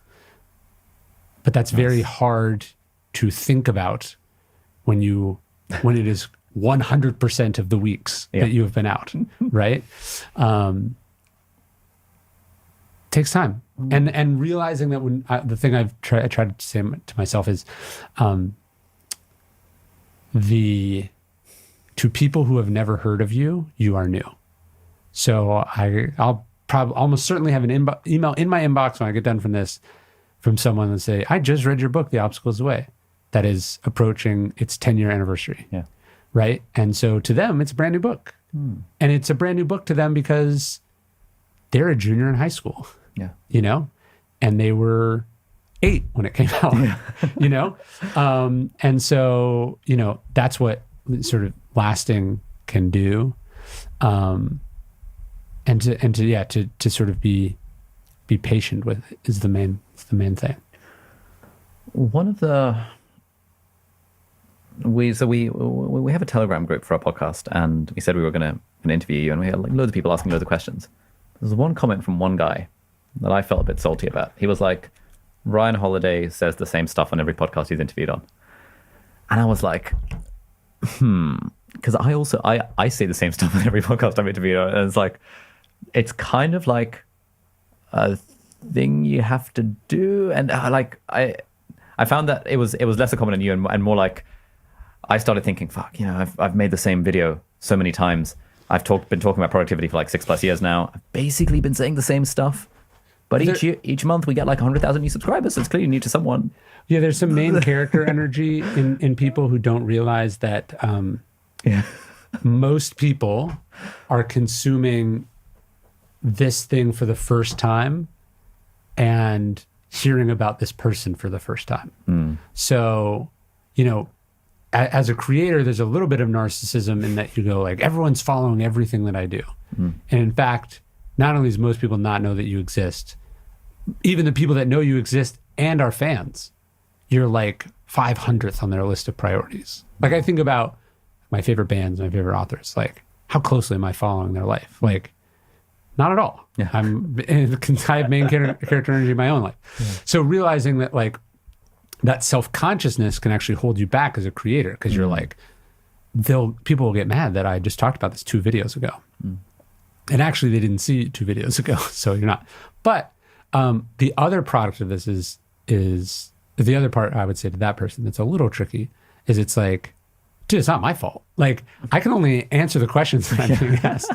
And I tend to get asked the same questions a lot, right? What is Tosin? So like I would love to have a totally new and unique conversation every time. And I definitely feel like there are ones where I'm like, that was interesting to me for a change. I didn't feel like I was sort of, you know, giving the same song and dance. But a lot of people are just asking the same questions because they're introducing you to their audience or they want to get the basics. Do you know what I mean? So it can be weird.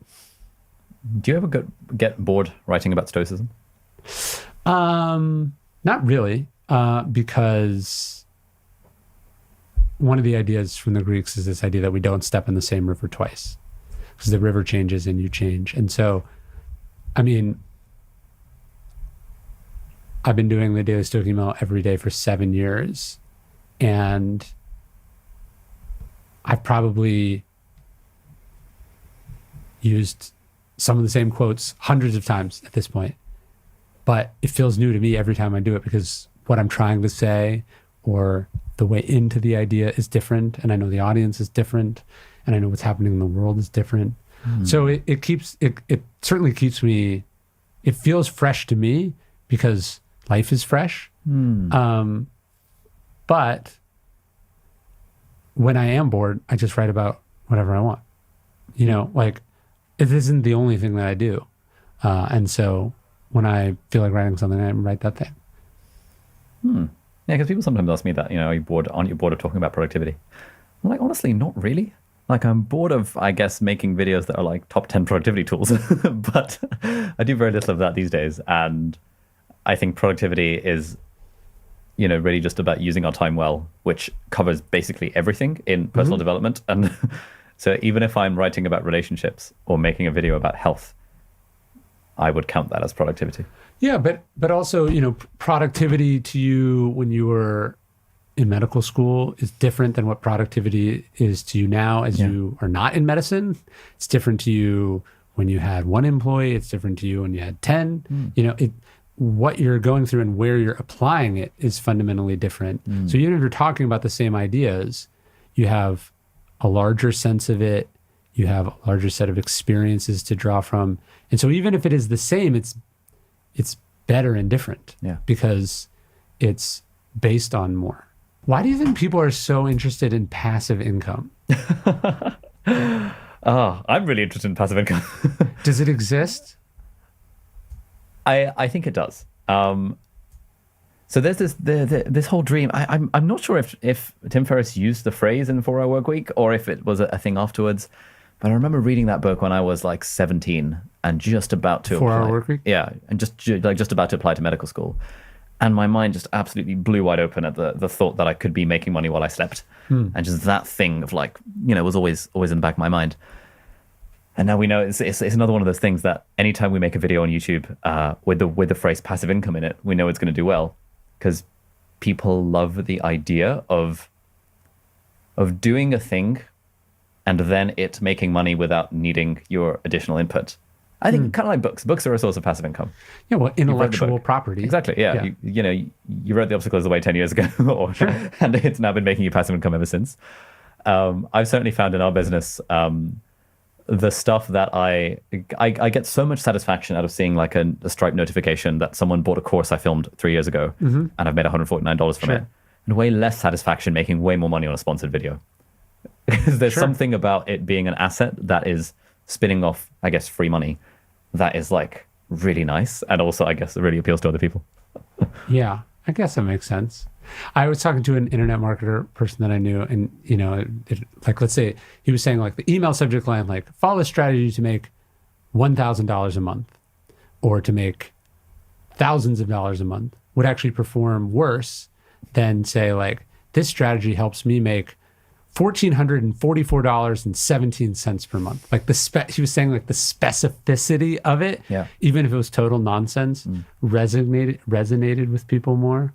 And I always wondered there's something, naive is not the right word, maybe unsophisticated is a nicer way to say it, about the idea that if you just do all this stuff, at some point you won't have to do anything. Do you know what I mean? Because that's not really how life works in my experience. Yeah. No, it's not really how life works. Nor is it how the life works for most of the people that you admire. Do you know what I mean? Yeah. Like people who do stuff that you're like, that's cool, I want to be like that, are not people who own a series of vending machines that passively make money while they sleep. Do you know what I mean? They're people who are actively engaged in what they do. Yeah, I guess. So I've kind of gone back and forth on this whole passive income thing. We still make videos about passive income, and I always do a whole like 20 minutes of philosophizing at the start to be like, okay, here's how money works. Money is an exchange of value, blah blah blah blah blah blah blah blah. But I find that, like, if I think back to myself back when I was in medical school, the thought of being able to, if someone gave me a vending machine business and it was making $3,000 a month, I'm like, whoa, I never need to work a day in my life now. Now I can do what I really want to do. And just that being able to cover the basics through some sort of automated income stream, even if it's not like greatness or anything, even if it's just like, I don't know, automated vending machine selling Coke cans or like a t-shirt business or whatever the thing is, I think that is still very appealing because then it's like, cool, the bases are now covered. I can now spend my time doing the things that I actually want to do. I get that. Yeah, I thought about it that way earlier in my career. I mean, first off, I had a job as I was becoming a writer, which allowed me to make certain creative decisions that maybe if I was a starving artist, I wouldn't have had the luxury of being able to turn things down or doing things a certain way or having as much time. But then, I thought, it was like, I don't have a trust fund, but if I have sort of income streams other than like the creative work that I do, it's like I gave myself a trust fund. Yeah. And now I have a certain amount of freedom or independence that I wouldn't if I was living and dying by how... single paycheck. Yes. Or till I burned through the book advance or whatever it was. Yeah, honestly, like anytime I make one of these money themed videos, there are always some comments that say, "Oh, I can't believe you're so obsessed with money. Like, stop talking about money all the time." Or like, "Oh, this guy's so greedy and stuff." But I'm always like, no, like having more than one stream of income is genuinely life changing. Yeah. Like the fact that I had money coming in from my YouTube channel and my business meant that I could leave my day job or at least go part time on it to focus on the thing that actually brought me joy and fulfillment. being able to have an extra stream of income is what allows parents to spend more time with their kids. Sure. It's like one of the most worthwhile things in the world to have if you care about personal freedom and fulfillment and stuff. And so I always sort of I feel a bit distasteful of the phrase passive income. Yeah. But I almost view it as a bit of a Trojan horse into kind of teaching people that, like, hey, you know, the way you actually make money is by creating X amount of value and capturing Y% of it. Yeah. Now just figure out a way that you can do that that's not correlated with your time. Generally by creating something that's like media or code or basically those two things. Yeah, or investments or or money itself, Yeah. Yeah, people talk about like, you know, I want to earn like fuck you money. But really you could just have enough to be like, you know, or like, I don't need to. Yeah. Or, you know, just enough that it can kind of help you swing you one way or another as you're thinking about making a decision. Do you know what I mean? Whereas if your livelihood is dependent on this thing entirely, it's really hard to. I think about, like, I mean, obviously you're not American, but in America, the fact that for most people, their health insurance is tied up. Yeah, that's so unfair. It's the My God. It's especially as a country that celebrates entrepreneurialism and risk taking. Yeah. It seems like the most basic thing in the world that you would want to separate those two things so people could take bigger risks and bet on themselves and do, like, you shouldn't think I could literally die if I leave my job. That's madness to me. But being able to go, hey, actually, I'm gonna see where this thing takes me, and I know I'm not gonna starve. Like, I know that I have this thing, and maybe it's not covering my full expenses. Like, you know what I mean? Like, I have these things that allow me. Like when I did The Obstacles the Way, my publisher offered me about half of what I'd gotten paid for my first book. So if I didn't have my day job, I don't know if I would have said yes. But I wasn't indifferent to money, but I was able to go, I really don't care what the amount is. What I care about is, are you going to publish this book? Because if you are, then I'm going to go all in on this thing. Do you know what I mean? Yeah. And so I do see how that gives you a certain amount of freedom of movement. Yeah, I think even in the UK, so obviously like your health insurance is not tied to your employment, and the National Health Service is very good. But even then, people still act as if quitting their job means that they're going to die. Yes. And I'll often speak to people who, you know, like, you know, back in the day, I was a bit concerned that, if I leave medicine, will people think, oh, fuck you, I don't want to listen to your content anymore. But it's actually kind of the opposite's happened. People are like, oh man, you got out of the system. You like, I don't know, something about the Matrix and stuff. So people keep ask me for advice around quitting their job all the time. They're like, yeah, I really want to leave my job and do this thing. I'm like, great, what's stopping you? They're like, oh, but like, you know, the paycheck. And I'm like, okay, are you on the poverty line where like this paycheck is actually meaningful? There is a difference between survival and not. They're like, nope. Have you got any dependents? Nope. These are all people in their 20s that have a safety net from their parents. And yet still the thought I might quote fall behind. Yeah. And like fall behind my friends who are then getting that promotion at McKinsey or whatever the thing might be, is preventing people from making a decision that is very unlikely to regret. So I try and like nudge that as much as possible. Well, I got so lucky when I dropped out of college, since I've talked about this before, but when I went in there, I was like, I'm here to drop out of college. Nice. And they were like, what? You know? They're like, just fill out this form. You take out you're just taking an indefinite leave of absence. You can come back whenever you want. There were some consequences. Like I remember I signed something and it was like, your scholarship may not be here when you're back. As an adult now, I realize they probably just would have given it to me again. But like, so it wasn't totally without cost, but there was the idea that like, I thought it was this permanent, irrevocable lifestyle decision when in fact it was a pause. And you think, hey, I'm going to leave this to go do this. I'm going to go give this a try. I'm going to open this coffee shop. And you think you can never go back. Yeah. And of course you can go back. If you were in the hospital for a year, would you be sitting there going, I can never go back to my job? No, you would know it's going to be an adjustment period.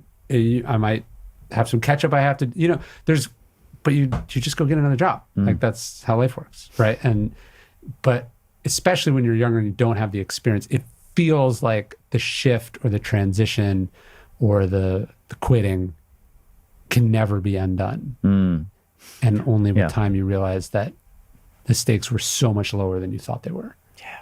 Yeah, I find the Tim Ferriss fear setting exercise to be just really helpful. Actually the worst case scenario here? What's the worst case? And it's like, okay, what does it look like? How could you mitigate against it? Let's say the worst case does happen. What can you do to come back to where you currently are, or at least some place that's good enough? I think I've done that like 3 or 4 times in my life at the sort of crux of making a big decision. And I've always been like, oh, this is really helpful.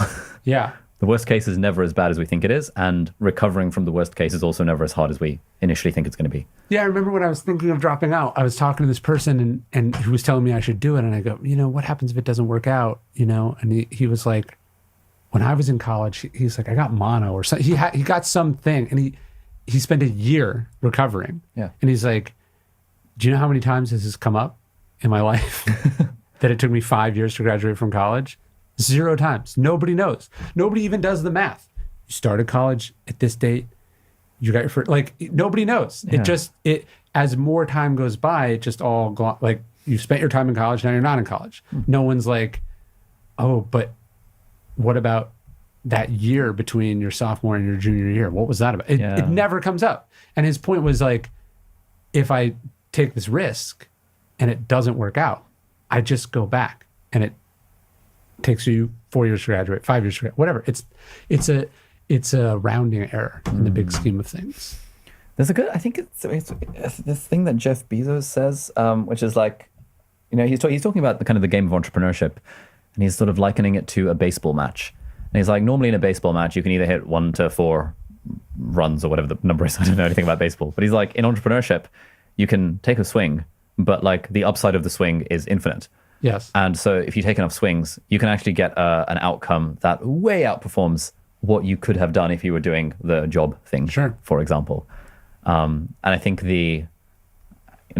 I wish more people would appreciate the asymmetry of the upside that you get from taking a risk and doing your own thing, potentially. Yes. Right. So you understand and you articulate the downside, which is less than you think. And then it's hard to wrap your head around the fact that the upside could literally be incomprehensible. Like when Jeff Bezos starts Amazon, he has some idea that it could be successful. Yeah. But it would have been literally impossible to conceive of what it became because it didn't exist yet. And when I left, I had this sense that I wanted to be a writer. And I knew that I thought leaving got me closer, a better chance of being that writer than staying. And maybe it's true, maybe it's not. But like the writing that I ended up doing and the level at which I ended up doing it would have been, if I thought that's what I was doing, I should have been certified. You know what I mean? Like I would have been a sign of a mental illness. Like any sense that this is how it was going to go. Yeah. You know what I mean? So you're just taking it step by step. Yeah, I think the other big thing that I found really helpful was, back in Jeff's day, where there were very few examples of what does entrepreneurship look like. Like these days, people don't have that excuse anymore. Yeah. Like if someone is even entertaining the thought of being a writer, there are a zillion interviews with professional writers out there. Sure. Someone wants to be an entrepreneur, there are a zillion interviews with entrepreneurs where they're literally talking about how much money they're making. Yeah. Similarly for YouTube and stuff. And so surrounding, I think, an information diet is a really important part of this. Yes. Like even just watching videos, reading books, and listening to podcasts from people who are doing the thing that you think you want to do helps you realize that, they're fairly normal. They've just been doing it for a while, and that's what the outcome could look like. Yeah, like look, if you're no one goes, it must be impossible to be an accountant. How does someone become an accountant? Right? Because accountants are everywhere, right? Although, if you grew up in the inner city and your parents didn't work and you never had, it might actually seem utterly unattainable and impossible to become that thing. And the reality is it's not. People do it every fucking day. And that's not to say it's easy, but it is possible. It's very possible. And if you steep yourself in how possible it is and surround yourself, not physically, but intellectually with people who have done it, you figure out how it can be done.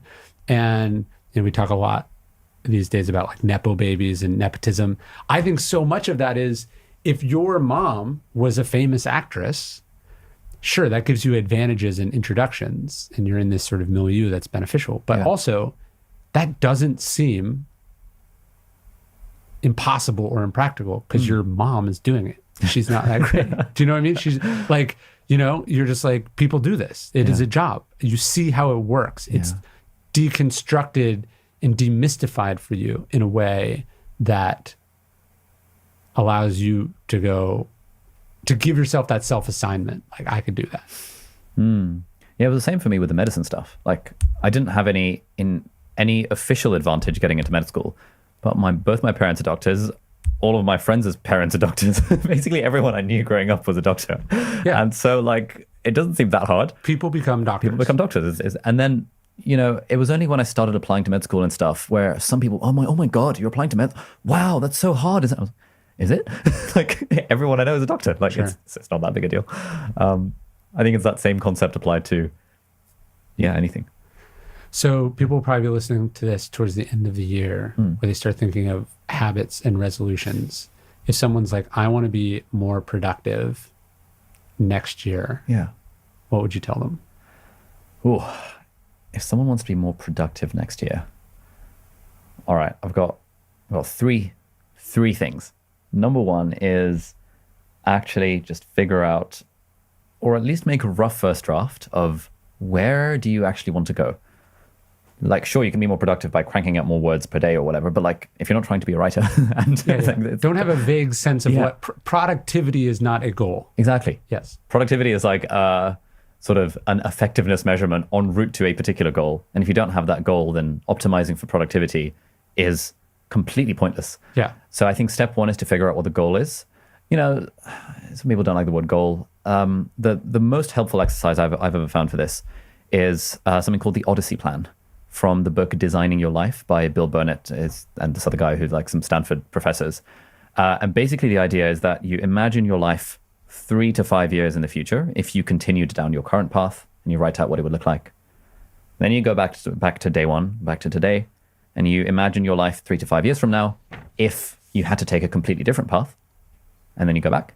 And then you imagine your life 3 to 5 years from now if you had to take a completely different path, but money was no object and you didn't care about what people thought of you.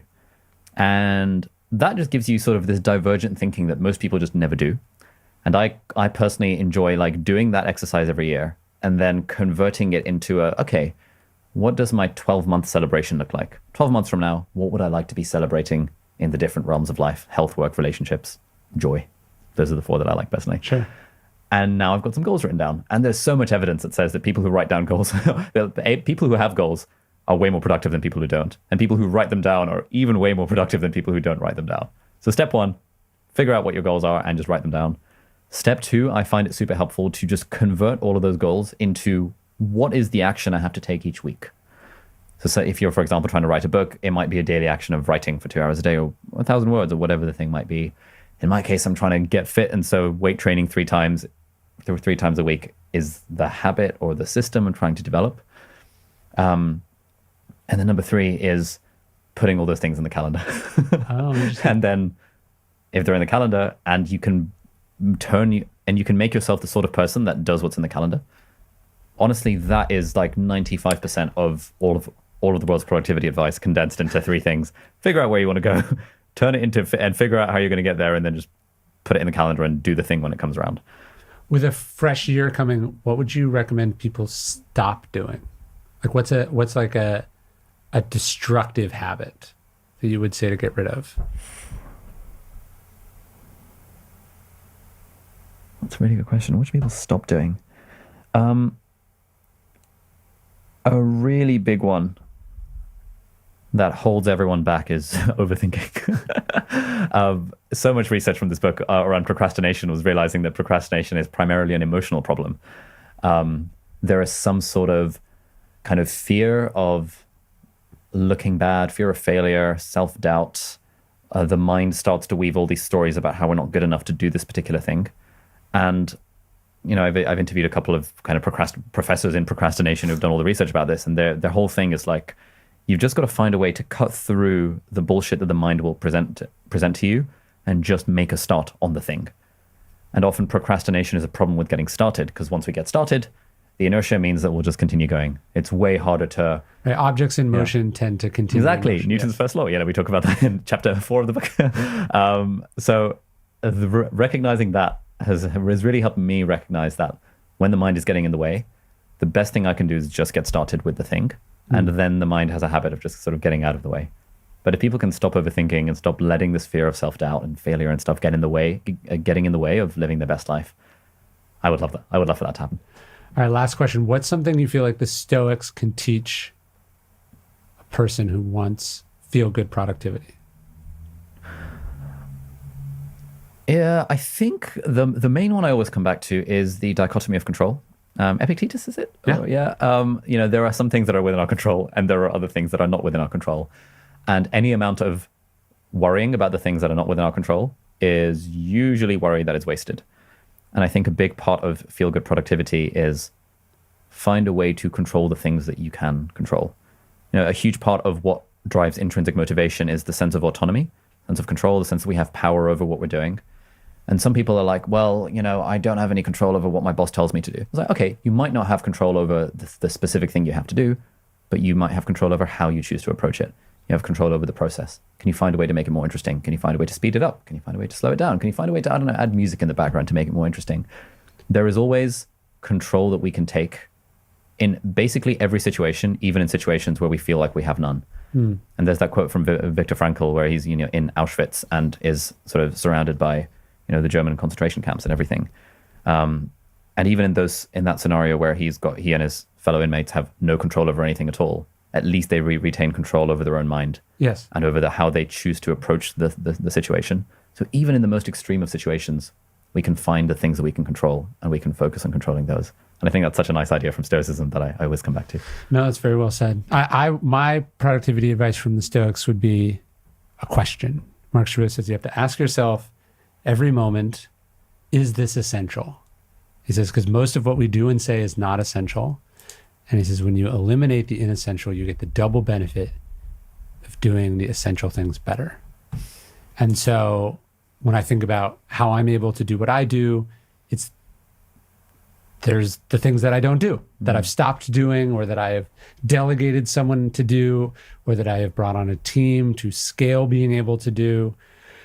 And when you get rid of the wasted movements or the wasted thoughts, or you stop chasing the things that don't matter or move the needle, you find that it takes a lot of energy to be great at something, but it's less than people think. You know what I mean? Like, I think maybe someone would assume that like a writer writes 10 hours a day, but it's like 2. You know what I mean? You think that, an athlete is practicing and lifting weights and training all the time, but they're also taking long naps during the day, and they built a lifestyle where someone's cooking for them and the team takes them from place to they've also eliminated so much of what is inessential that just concentrated bursts of the essential thing allows them to be best in the world at what they do. Absolutely. And I just wanted to say thank you so much for all your advice and tips and stuff over the last 3+ years of this book coming together. Well, the book is great. I think it's going to crush. Fingers crossed, but that's not a thing I can control, so yes, I'm not going to think too hard about it. But it already did crush. The way to think about it is that it already did crush, and that it exists. It exists, and that would and be I'm more, proud of it. That would be more satisfying nice. If this was the actual book. The hardback. This is the advanced reader copy that we've sent your way. They're deliberately very flaccid, unfortunately, but it doesn't have the satisfying crud of thud of a hardcover. But it exists, and so literally every person that reads it, even if that's 7 people and 3 of them are related to you, it's all extra. Yeah, true. It's all extra. Nice. Sweet, man. Well, thanks. Thank you.